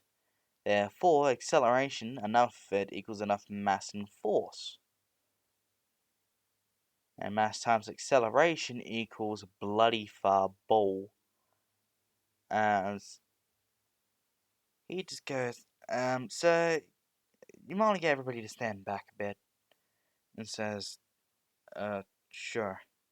As he basically accelerates the rhythm of the ball. So when he throws it, it gets accelerated by about a million times. As this is not the ball's age property. This is more of its acceleration property. What time does it accelerate and how fast? He accelerates the time portion, and the how fast is how hard he throws it. So the time and force get multiplied together to equals fucking distance. So that thing reaches infinity, and the scientists have now discovered what a black hole looks like because there was a damn picture capturing machine on that thing because it was that far sent into space. Yeah, this guy is broken. So after showing them that he could absolutely fucking ground pound them into the next century, he decides to walk away with a happy smile on his face and says, "All right, time to go home." As everybody's like, "But we're not allowed to go yet." Like, Aizawa doesn't want us to be here, and he doesn't want to be here as much as we don't want to be here. So, yeah, he was only planning on doing the testing. Oh yeah, and you know how he said it earlier, while I was busy punching them through a wall? You might have missed it, but he said that after the testing was done, he was gonna let everybody go. It's like, I don't remember that. And it's like, well, I said it. You guys are not paying attention. You need to break that bad habit of yours. Yeah. So if you don't mind, I'm gonna take my leave now. It says, alright, Midoriya. Oh, and can you please inform the principal for me, about the wall that needs to be the two walls that needs to be repaired? And says, oh, yeah, I'll go have a chat with Nezu a bit. It's been a while since I've talked to him. Since he was so powerful, the reason why he was allowed immediate access into UA, didn't even need to go to the entrance exams, was because he was held with such high regards. He's even spoken to Nezu on a few occasions, as they are both very smart, as his brain is running at basically the same speed as the Flash's. So he can think and process information under an attosecond. That's how fast his brain is clocking around. So he is a very smart man. That's why he knew his way to cheat around the laws of gravity. So yeah, Uraka can go fucking fuck herself with that one. And he goes and lets Nezu know and says, "I'm sorry, I had to. There was a little insect that was really annoying me, so I kind of slapped it into two walls, and I might have broke through them." Ah, Izuku Midoriya, how many times do I have to tell you? Do not go slapping things into a wall. I mean, look at you. You could slap somebody. You could slap somebody like All Might around. Well, I wouldn't go that far, sir. Ah, you cause me a lot of grief. And how can you do with all that with a smile on your face? Well, aren't we always taught to have a smile on our face? It's kind of the point of being a hero. It says, if it wasn't for the fact that you're a fun one to talk to sometimes, we wouldn't even be having this conversation right now. As Midoriya says, I hope you really meant that's a joke. And it's like, as he stares at Nezu, and Nezu stares back and's like, okay, I wasn't. Well, you have a good day, sir. He says, you do too. Remember, no more wall breaking. And he just, well, then he just looks at and says, well, get that, folks. He doesn't want me breaking any more walls. He's like, and that includes fourth wall breaking as well. Wait, how did you know I did? I know everything. Okay. Um, permission to leave? Permission granted. Alright, I'm gonna get the fuck out of there. As it now comes to the next week. As we've got a hero's, well, sorry, the next day. I'm thinking too far ahead. The next day, well, the hero's first villains would be a bit too plain, as he is. Okay, so basically he gets matched up against Bakugo and Ida, and his teammate is useless Uraraka. She's giving Sakura a run for her money. Yeah, you can just imagine he ground pounds Katsuki into a fucking crater. Uh, slaps Ida around like a little bitch, and then tags the bomb. Or you can think of it as he just freezes time, walks up, and just basically bitch slaps them both, then tags the bomb, or he just walks up and taps it before everybody even knows what happens. But this isn't going to be much of a fun one, because, well, I didn't really think it would be. So, yeah. And I'm just going to skip right over to the USJ incident, as everybody is being ushered into the USJ facility, as they were told by Aizawa earlier that they were going on a field trip. To a hero training center, also known as the USJ. As everybody was getting ready for the USJ, they got all their stuff, started talking for a bit, as, well, now he was getting, everybody was getting ready, they got off the bus, and then they were introduced by the hero 13. 13 had introduced herself as a rescue hero and started explaining how dangerous quirks can be. And, well, Izuku said, Teacher, I would know, I've probably got the most dangerous quirk here. It's like, but I've got a black hole in my hand. But I've got the ability to erase this planet in my hand. Wait, what? It's like, what? I didn't say anything. It's like, okay. Moving past that, uh, somebody just not. I was like, wait, what do you mean by you can erase the planet? It's like, well, here's the thing. This planet is bound to die at some point, right? Yeah. I can accelerate time. Yeah. Put two and two together. Oh my god. Yep. But it has Okonomiyaki, so this place gets at least a pass. It's like, why do you have this power? It's like, don't blame me, blame God. Anyway, let's see what we're doing. He looks up in 13, still giving the explanations, like, I wish something exciting would happen right about now. As the doors shut, and the lights turn off, and all of a sudden a black portal appears in the middle of the USJ facility, as said, well, he just looks up and just says, thanks, I guess?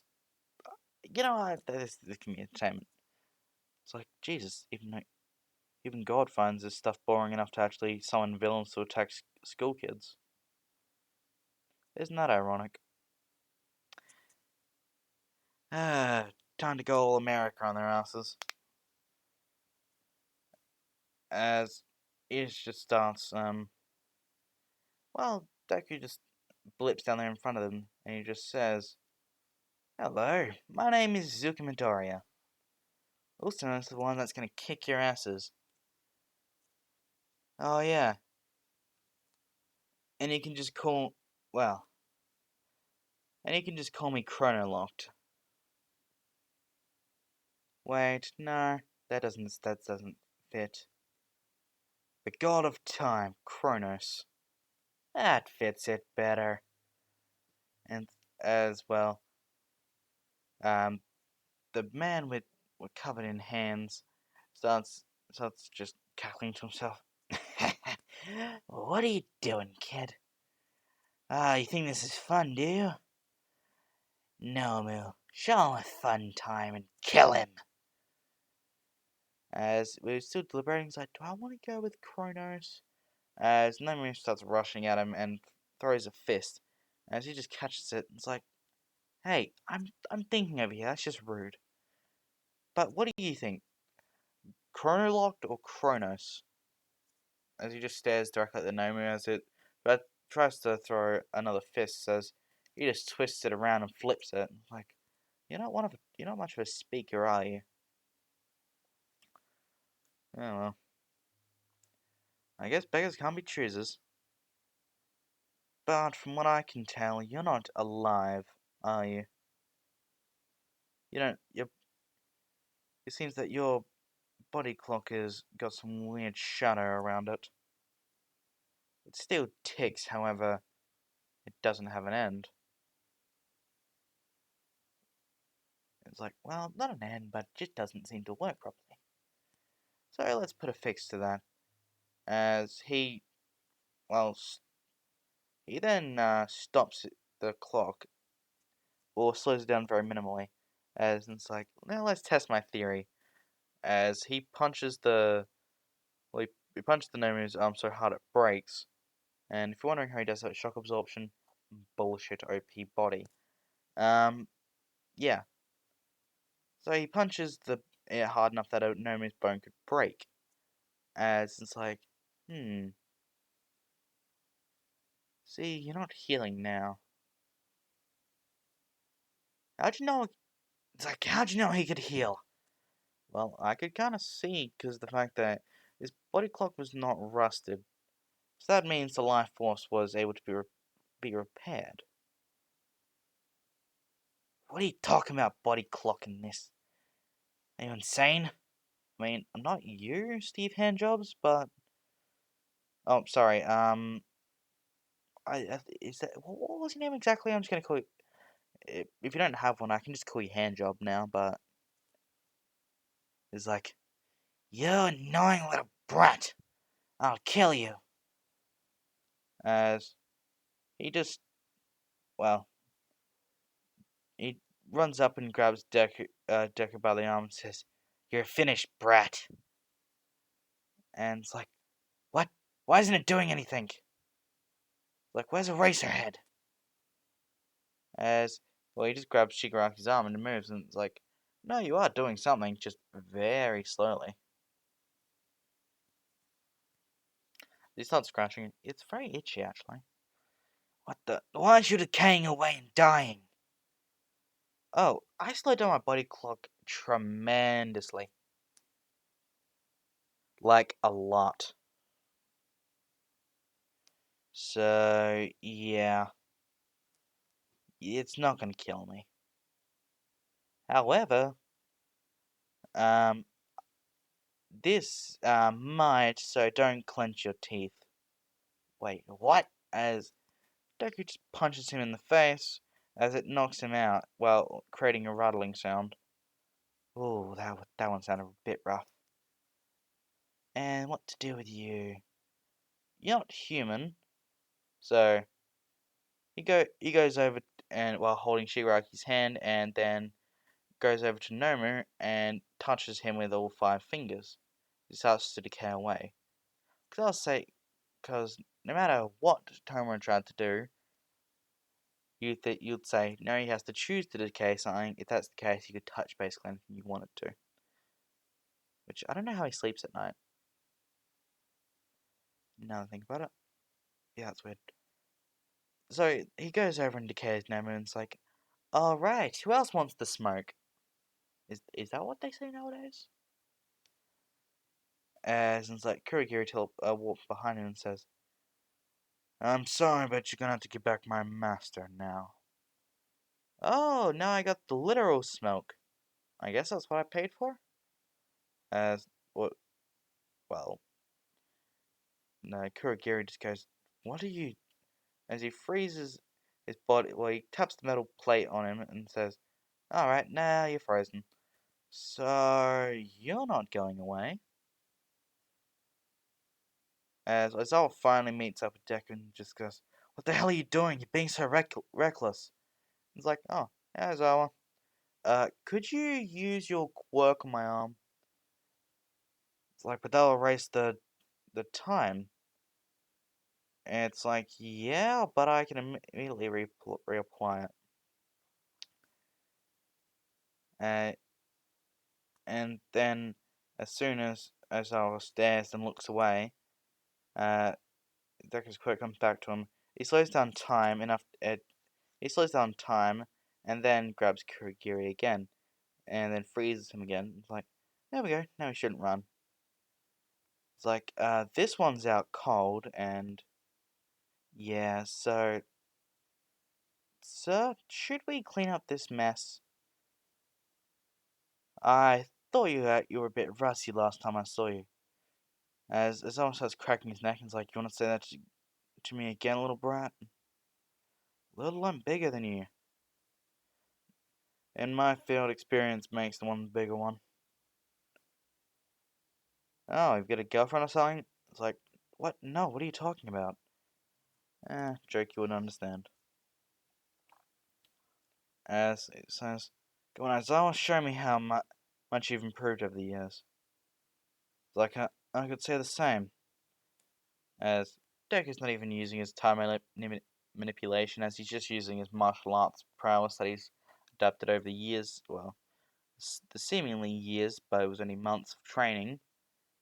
As he started whooping their ass 6 ways to Sunday, like, do not pass go, do not collect 100, well, do not collect 100, 200, and yeah, so the news report starts going out on how the USJ incident was solved by a 15-year-old kid, as they did not deny anything that happened, and they said that the situation was completely resolved by a 15-year-old.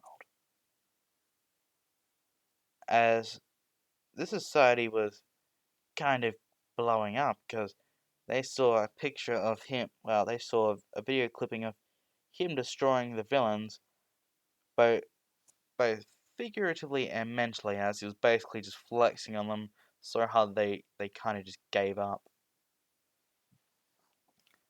And he's now one of the most popular people around, as some people in the shadows are seeing this as a threat and wants to eliminate him.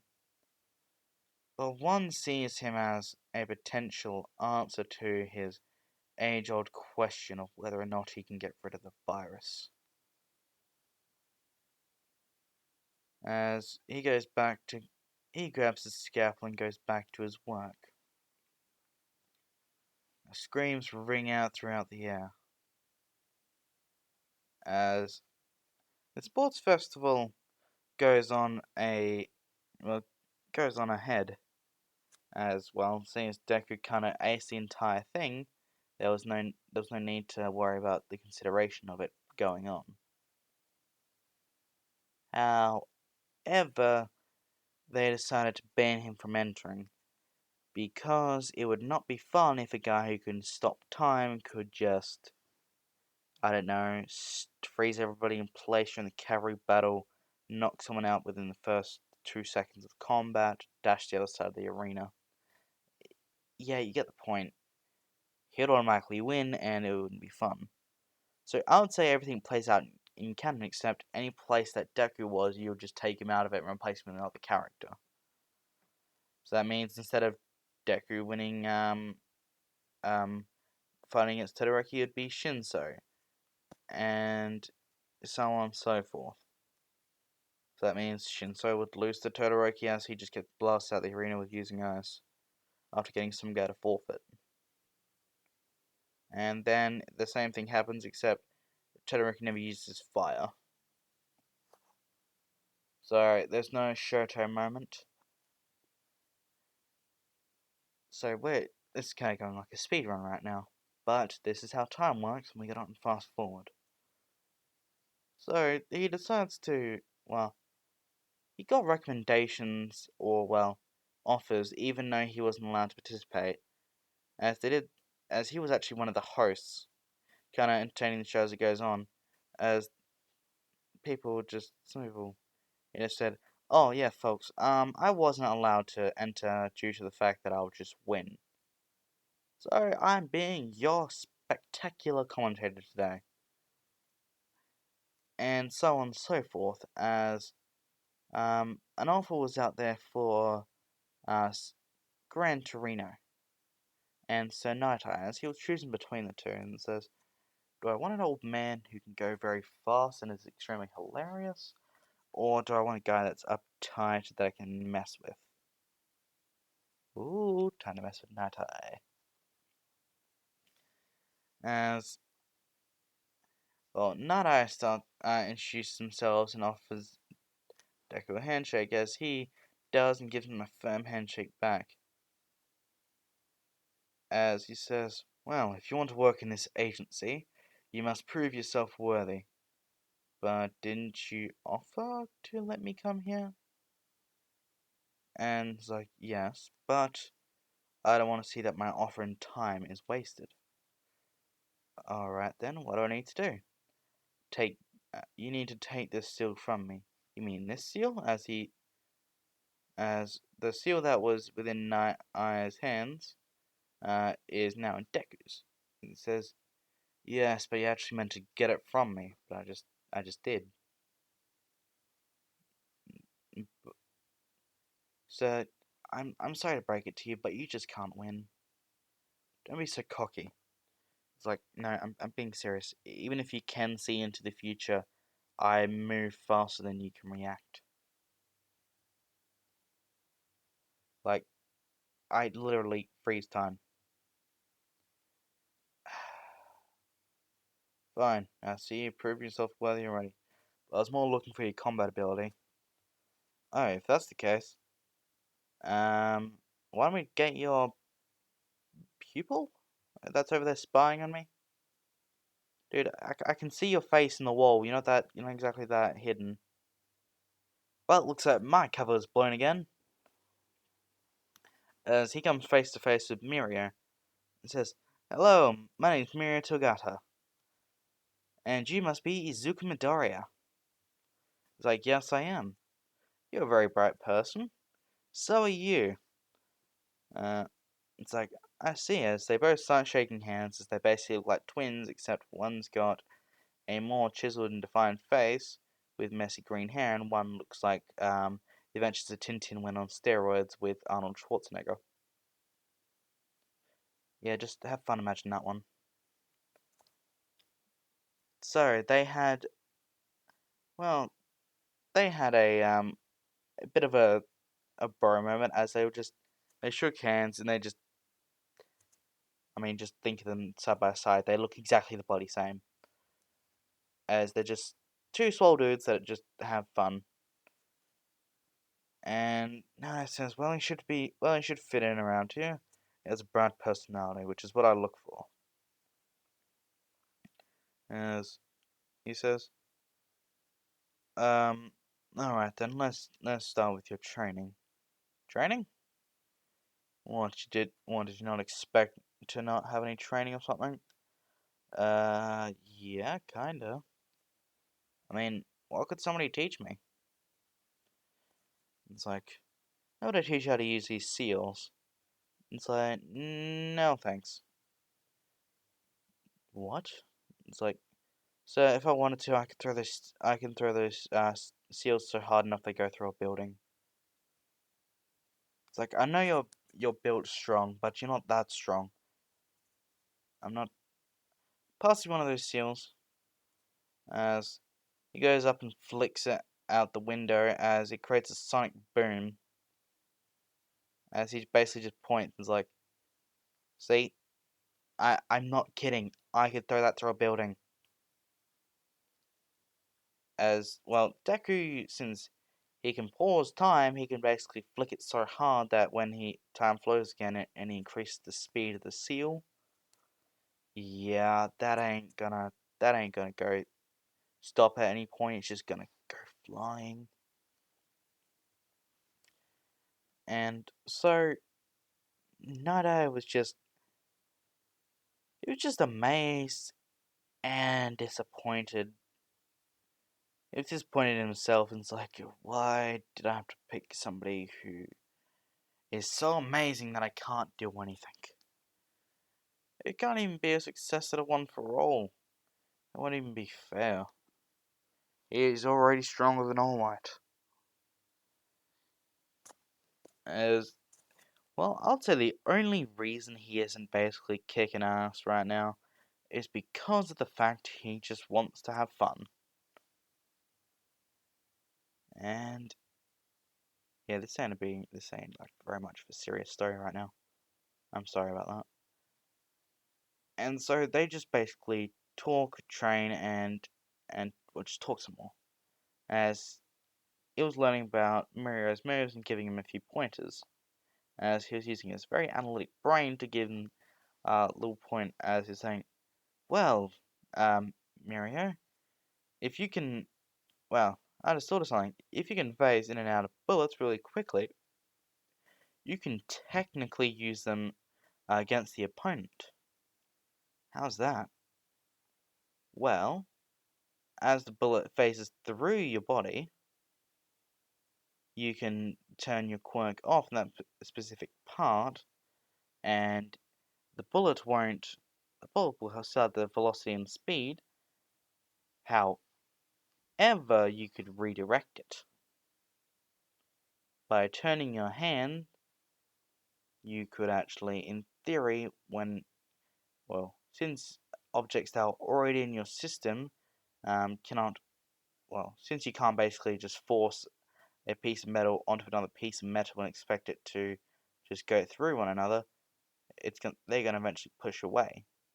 So you can redirect the bullets back at the shooter. As he starts practicing using the Nade seals, as he starts throwing them just fast enough that it'll be the same speed as a bullet, but he made sure to bring some, he made sure to tell Mirio when to go and when to stop phasing. So they practice a bit as Mirio is actually learning more from Deku at this point than he is from Nado. As it says, Nado just says, alright, seeing as I have nothing else to teach you, how about we go on a patrol in Hosu? Hosu? Why there? Well, there's been a lot more of a crime wave, so I thought it'd be much more fitting for somebody like you. Aw, aren't you kind, sir? Yes, I am kind. As then, they go to Hosu as the incident starts happening with the Nomus, as one of them busts through the train that they're on. As he just grabs the Nomu by the face and then turns it to dust as he withers it away. As Nana said, "What the hell is wrong with you?" It's like those things aren't living. I don't think I mentioned it in the report, but they don't have a conscience. They don't live. See, look, there's Endeavor burning one's face off. What the hell? Anyway, sir, I'm going to see if I can help people. This will be a perfect opportunity as I can run through buildings without having to worry about fire damage or having to worry about anything. Because everything is actually not hot at all. Especially when the laws of thermodynamics do not apply to you. Don't you just love being a cheat code? As he jumps out the train and I says, "Wait!" And he's like, as he just starts humming as he starts swinging through the streets, as he just wait, that's Superman's theme. Wait, who the hell's Superman? Wait, I should be making my own theme. But how can I find anything that rhymes with Kronos? As he hears a yelp for as he hears a yelp for help as he just starts going, oh, looks like we got some trouble. As he recognizes that voice and is like, is that Ida? As he dashes over to where he found it, as he sees that he's fighting against the villain. As that villain looked very ominous, actually. He jumps down and says, yo, Ida, what's up? He's like, Izuku, get out of here. It's too dangerous. This man's the hero killer Stain. Oh? That hero? Hey, Ida, is this dude, this weedy dude, what was his name?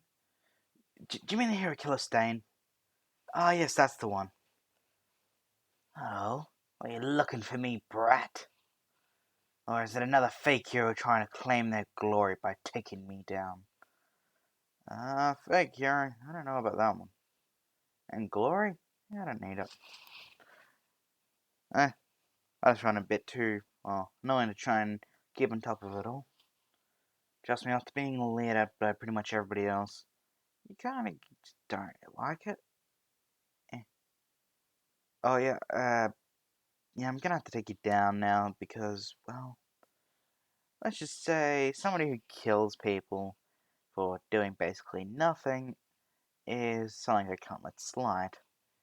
It's like, oh, you're pretty cocky if you think you can take me down. I nearly killed your friend here. It's like, oh, do you mean him? He turns around and see that Ida's gone, as well as Native, and then he turns back around and is like, what? Where are they? As he's holding both of them in it, well, in one in each hand. It's like, oh, I just grabbed them real quick. You right there, Ida? It's like, could you please make this less condescending and put me down? Alright. Don't get grumpy.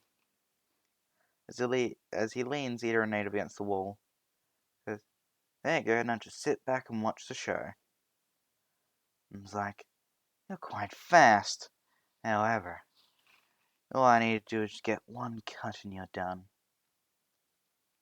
Yeah, see, about trying to cut me. It's like, you can't exactly do that without your precious knives. As, well, Stain just goes, what the hell? As Deku's showing him all the ones that he has that he had. Well, now, he's now holding them. It's like, what the, when'd you take them? It's like when you weren't looking. But I was looking at you the entire time. Who says you can see faster than I can move? Like, I've got your mask. As he tries to cover his face up, like, I've already seen what you look like. I even took a photo. See? Selfie. This isn't a game. I shall kill the fake heroes in this society. Hey, fake heroes or not, they at least ensure people's safety. So I wouldn't go making fun of them now, would I? Especially when this fake hero is about to kick your ass into next century. And it's like, shut up, you fake hero! As you unleashes a wave of bloodlust, and it's like, oh, that's cute. See, that doesn't work. Because I never feared death from the beginning. Well, because I ain't exactly a sane person. As he puts in front of him, he's like, now let's put the dogs to sleep. As he, well, clocks, clocks Stain in the face and knocks him out completely, as well as then puts him in chronostasis so he doesn't wake up anytime soon. Like, alright, can you walk yet? I can not just move, but I don't know about Native. Still unconscious. And bleeding. Oh, don't worry about the bleeding, I can heal him real quick. Metabolism. Okay, there we go. And it's like, what'd you do? Just give it a minute. As he pulls up his shirt and sees that the wound is gone. Nothing's left but a scar. Wait, what did you do? I let the body heal itself. But the body shouldn't be able to heal itself that quickly. Well, normally yes. But when I can control how fast it moves, yeah, that doesn't apply. Trust me, have you ever seen me, like, hurt at all? No, but you'd never been hurt. Yeah, because I usually do, but you don't notice as the wound is gone. Well, I cut myself on things all the time. Quite clumsy, actually. Oh yeah, what do you think we should do about that, what do you think we should do with this dude? Well, I called for backup, so the hero should be here any minute. We can head him into them. Oh, speaking of which, look, there's Endeavor. As we just finished off in Nomu, a bunch of the heroes that sidekicks that were surrounding him started moving towards them. Said, "Sir, the message came over from over here." As well, they started walking over to the alleyway as Deku, Ida, were walking out as Deku was carrying Stain and Ida was carrying Native, all huddled over his shoulder. And it's like, can somebody please get this man get this man someplace to rest? Oh, and does anybody know where I can put this guy? As he's holding up Stain by his arm and kind of just waggling him around. It's like, that's the hero killer Stain. How did you? Oh, I took him down. It's like, what the? He's killed many heroes. How did you take him down so easily? Well, it was actually that tough. He can't do a lot without his knives. As then, then a gnome starts flying out towards Deku and says, and Raz is about to touch me. He grabs the gnome's arm and locks him in chronostasis. So he's right there. Says, "That's as far as you go." As he grabs him by the face and he just withers away. Ah, there we go. I think I should be the last of them. It tosses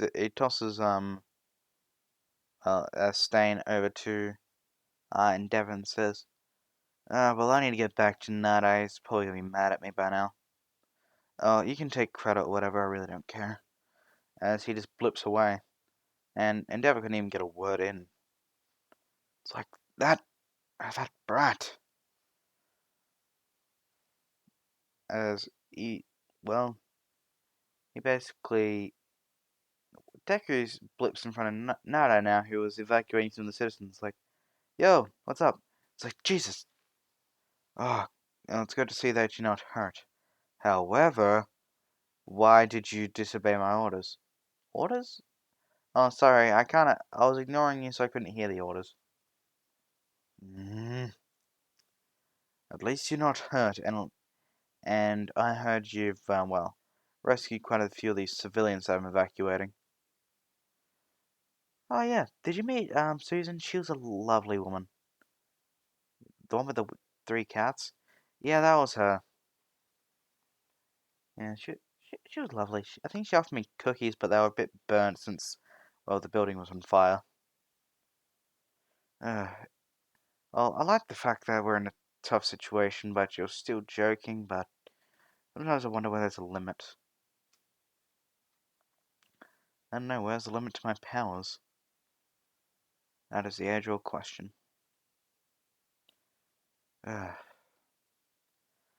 And after this whole event cleared up and everything was settled back to normal, Deku had finished his last internship. As he was going around, he was, he was just hanging around a bit around school with people who were just going, so, man, finals coming up already? Jeez. Oh, I need to get something, we need to get studying in gear before, well, that happens. As, well, Deku received a special offer?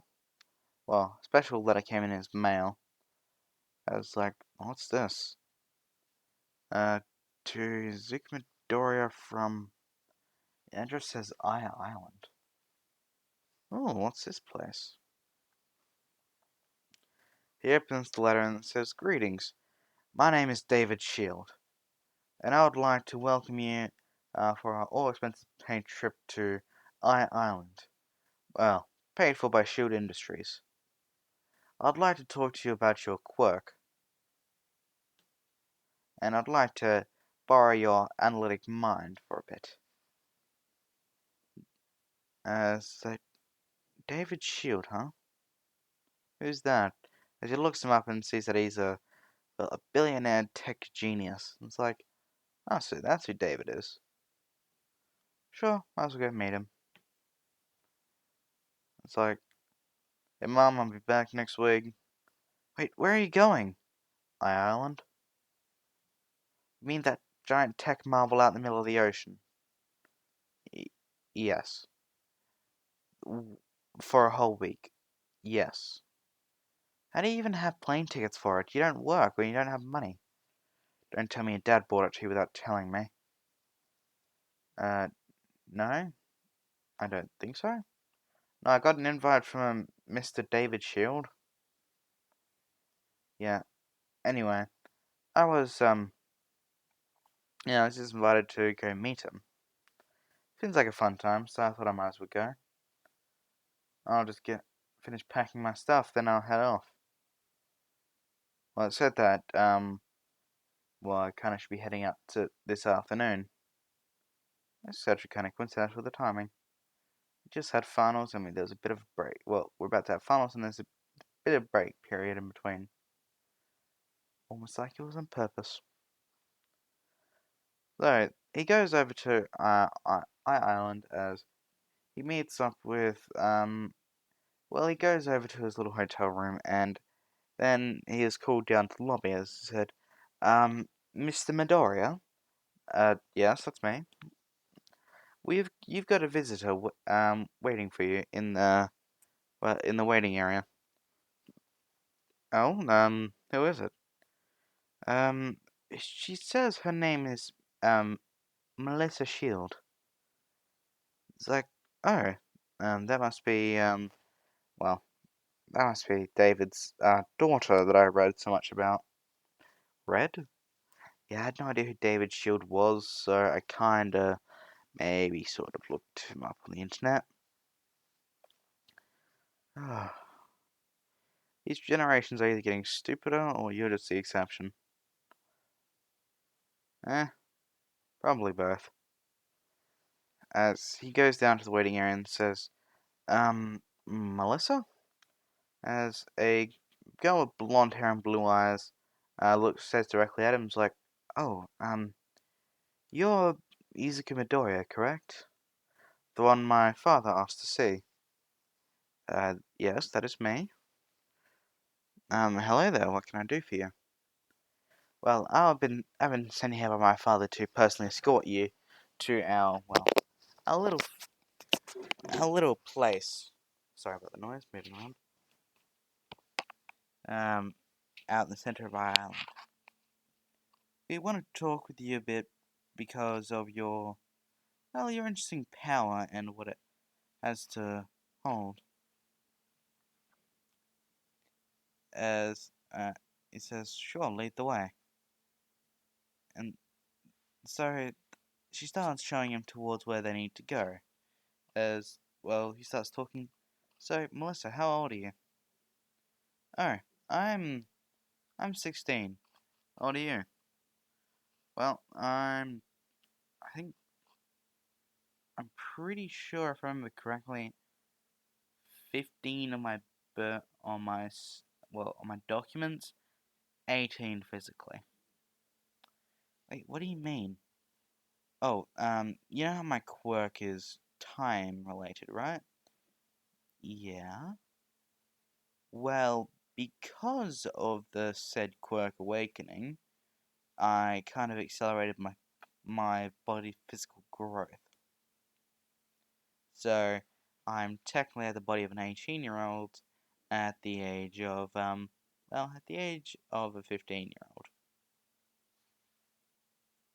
It says, "Oh, that must be why you're so Handsome? I was gonna say tall, but yeah, that works. Oh, I was just kidding, but thank you for the compliment. I wouldn't be saying if it wasn't true, but anyway, disregarding your six-pack, let's get back into the real topic while you're here. My father is a friend of All Might, and All Might's, well, he's gonna die in a year. Wait, what? How do you know? Well, by the look of it, his body is very messed up. His life force is very weak, but there's another presence there that keeps him that's holding him together. One that gives him strength. However, I couldn't tell exactly at the first bat. It was only after I examined a creature called Nomu that I realized that the aura that was around it was similar but different. So, I think that whatever he uses to fight is what's keeping him alive. However, it seems that this is also a bit of a red herring, because his life force is slowly draining, but the time he has left yet to live seems to be drawing closer and closer, well, to this day. And I assume you want me to help something about that. Yeah, sort of. Well, we're here, so I'll have Father explain. So, David welcomes Midoriya in and says, well, we're here to, ask you for some help. If it's about reversing time, you come to the right place, however, I can't do it. What do you mean you can't do it? I don't know if you read the reports in my files, but last time I did it, I ended up almost, killing part of myself. Jeez, that's, a bit intense, but no, we're not here to directly ask you to throw away your life, for anything. No, we asked you because of your intense regeneration abilities. You mean the metabolism boost? Oh, if that was all you were asking for, I can help you with that. Well, see, we want to heal All Might's wounds using his own metabolism. Hopefully that scarring regeneration should help. So if we can somehow get it to heal itself very quickly, get a transplant or something in there, we should be able to heal up to, well, at least a partial restored state. Says, that's not a bad idea, but it won't work. What do you mean, why won't it work? I mean, metabolism can only do so much.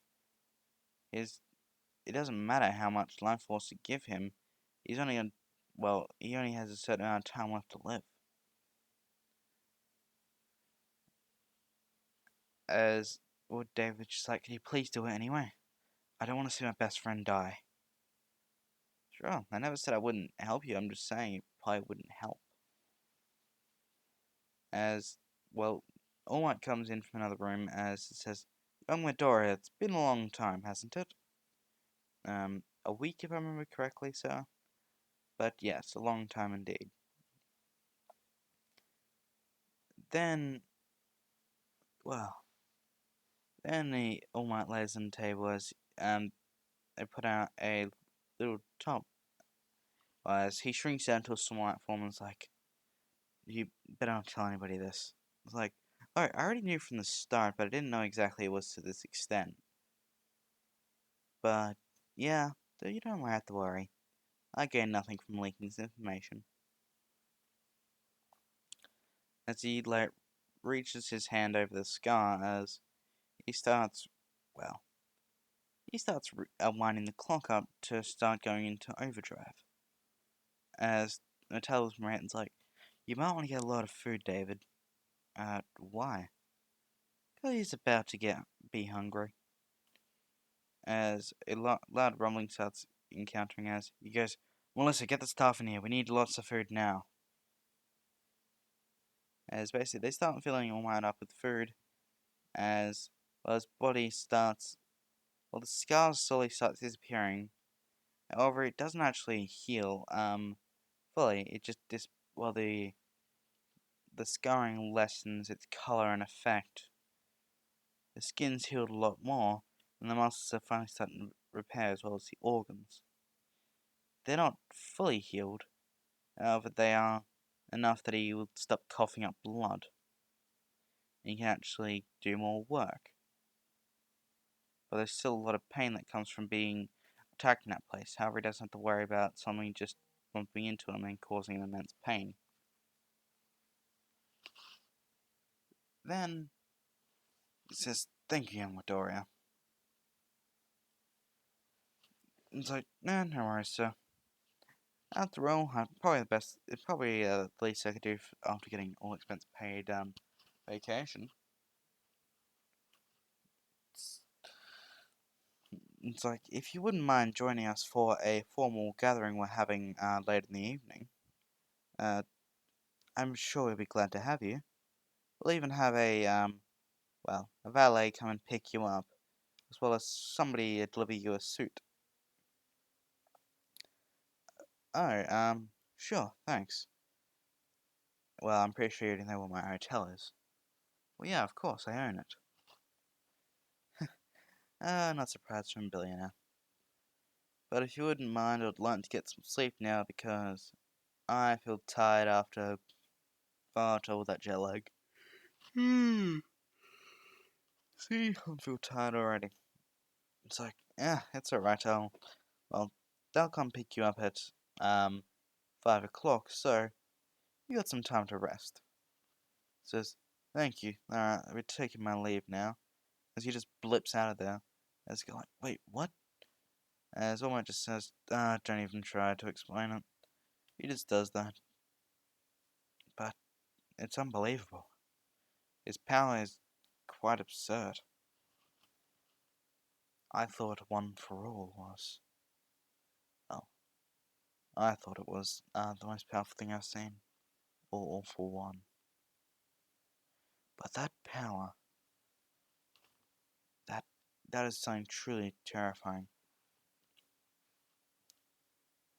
As well, Deku sleeps go and then gets woken up by the hotel staff telling him he should get ready as well he's about to leave. And so he gets ready, puts on the suit, and looks very spiffy in it. As he comes down and sees that the valet was accompanied by Melissa. As Deku takes her by the hand, takes her hand and kisses and says, "Now, what is a beautiful lady like you doing here? Well, you doing here to try and pick me up?" And she blushes a bit and says, "Well, I thought I'd come pick you up myself and see how you looked in the suit." He's like, "Well, I'm glad you did. I was able to get a glimpse of you in a beautiful dress. It brings out your eyes more." And she's just started blushing heavily and it's like, oh, isn't that adorable? It's like, alright then, let's go.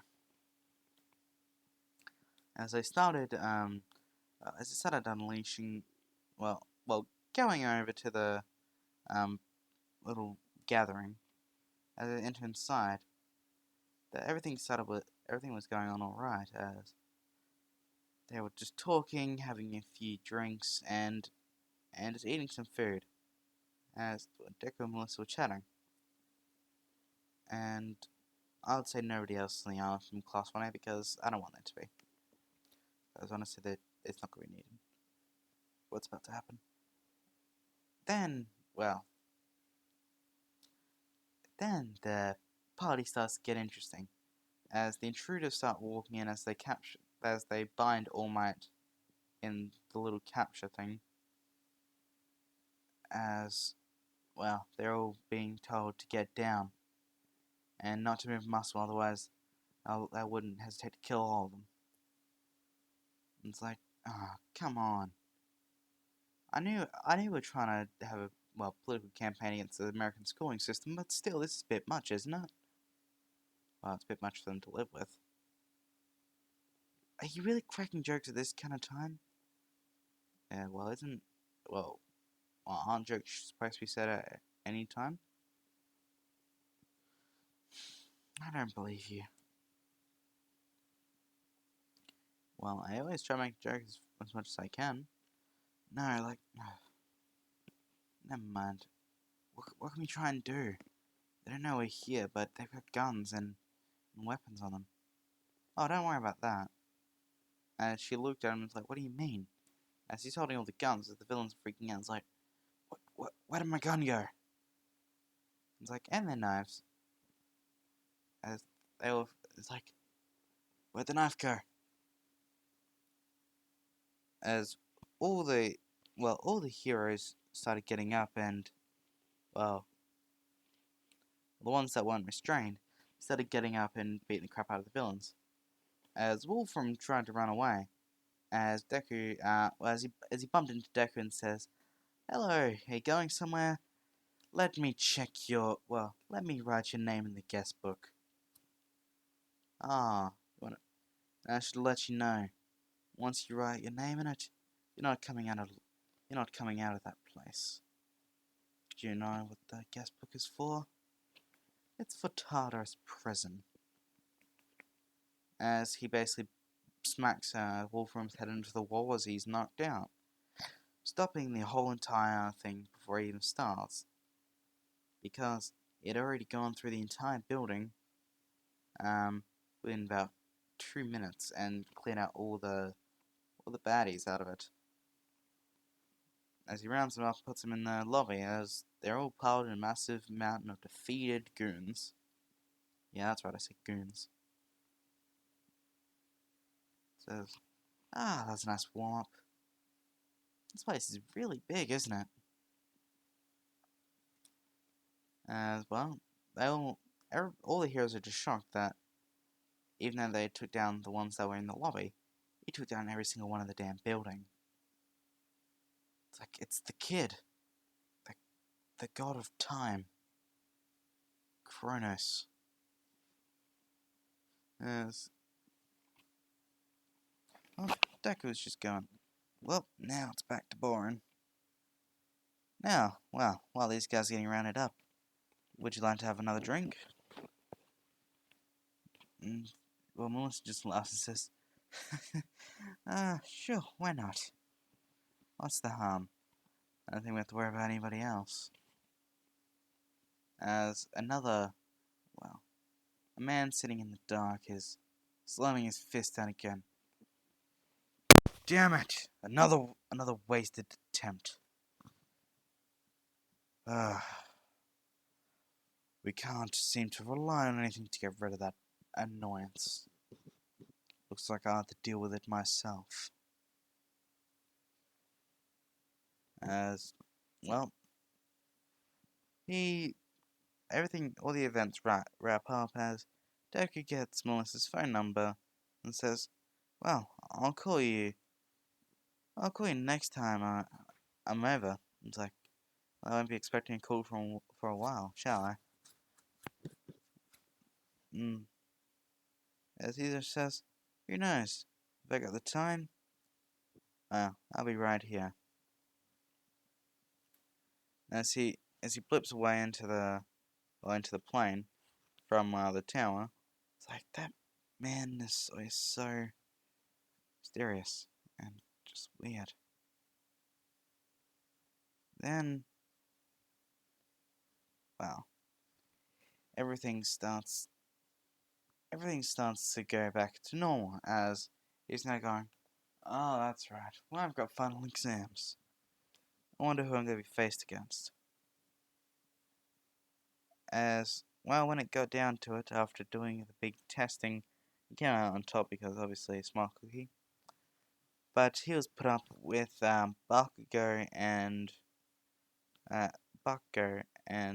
All Might, as they're wondering why Bakugo was paired with All Might instead of being paired with Deku.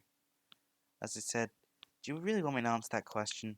It's like, I guess it was a stupid one. Then, fight winners went like this. Bakugo got smacked around like a little bitch, and now the actual fight starts.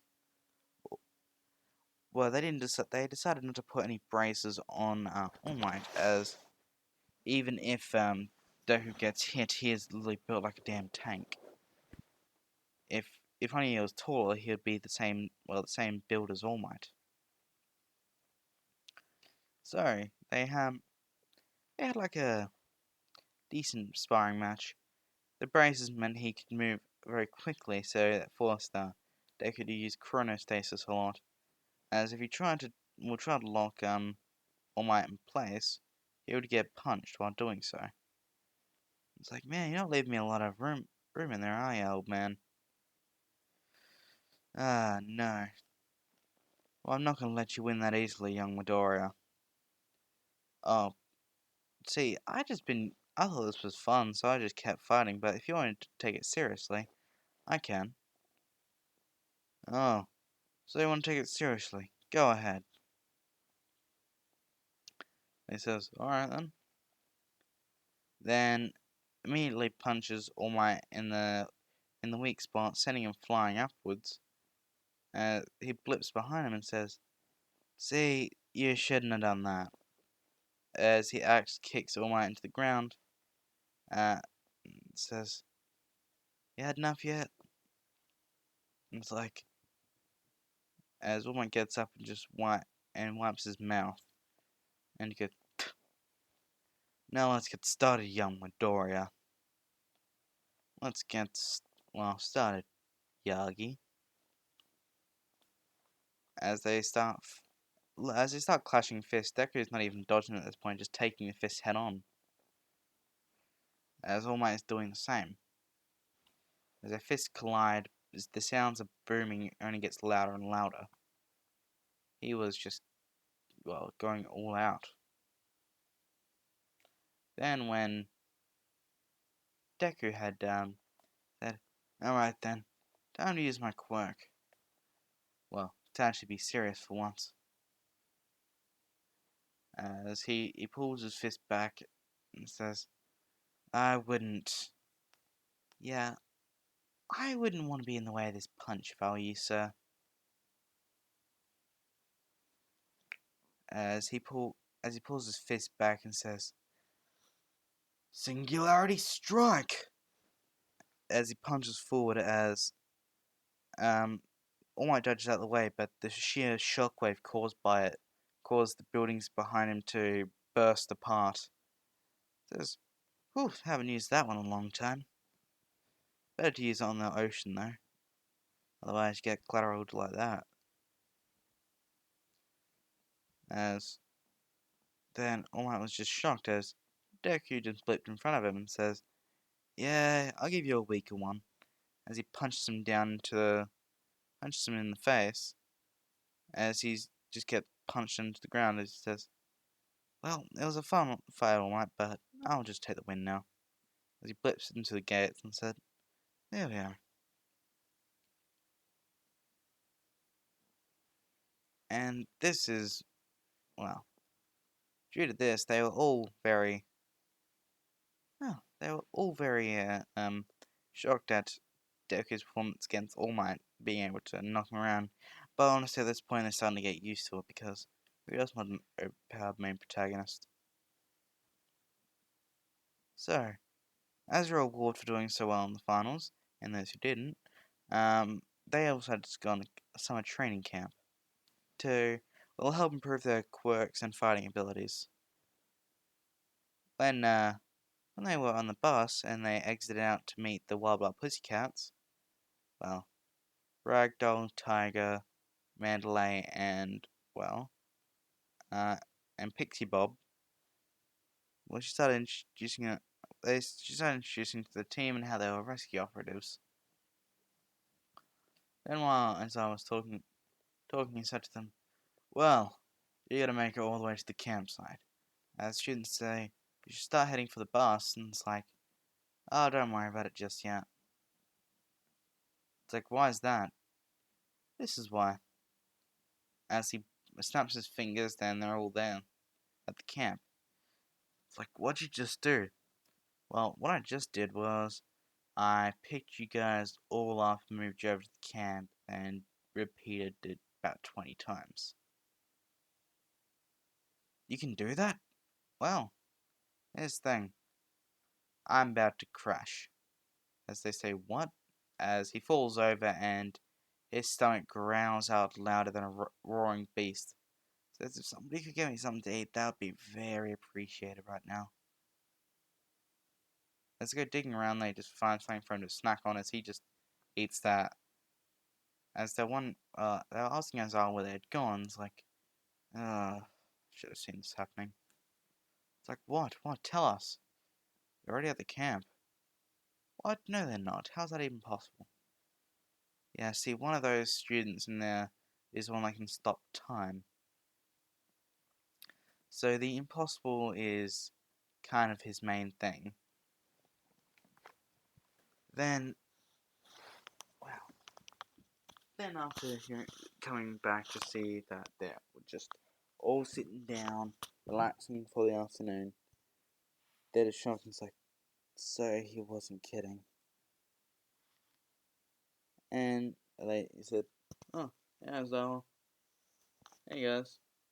It's like, hello. Um, where's Zuko? Oh, he's crashed down on the couch over there. And that's his little couch in the waiting area. Like, yeah, he kind of passed out after eating something. It's like that little brat likes sleeping, does he?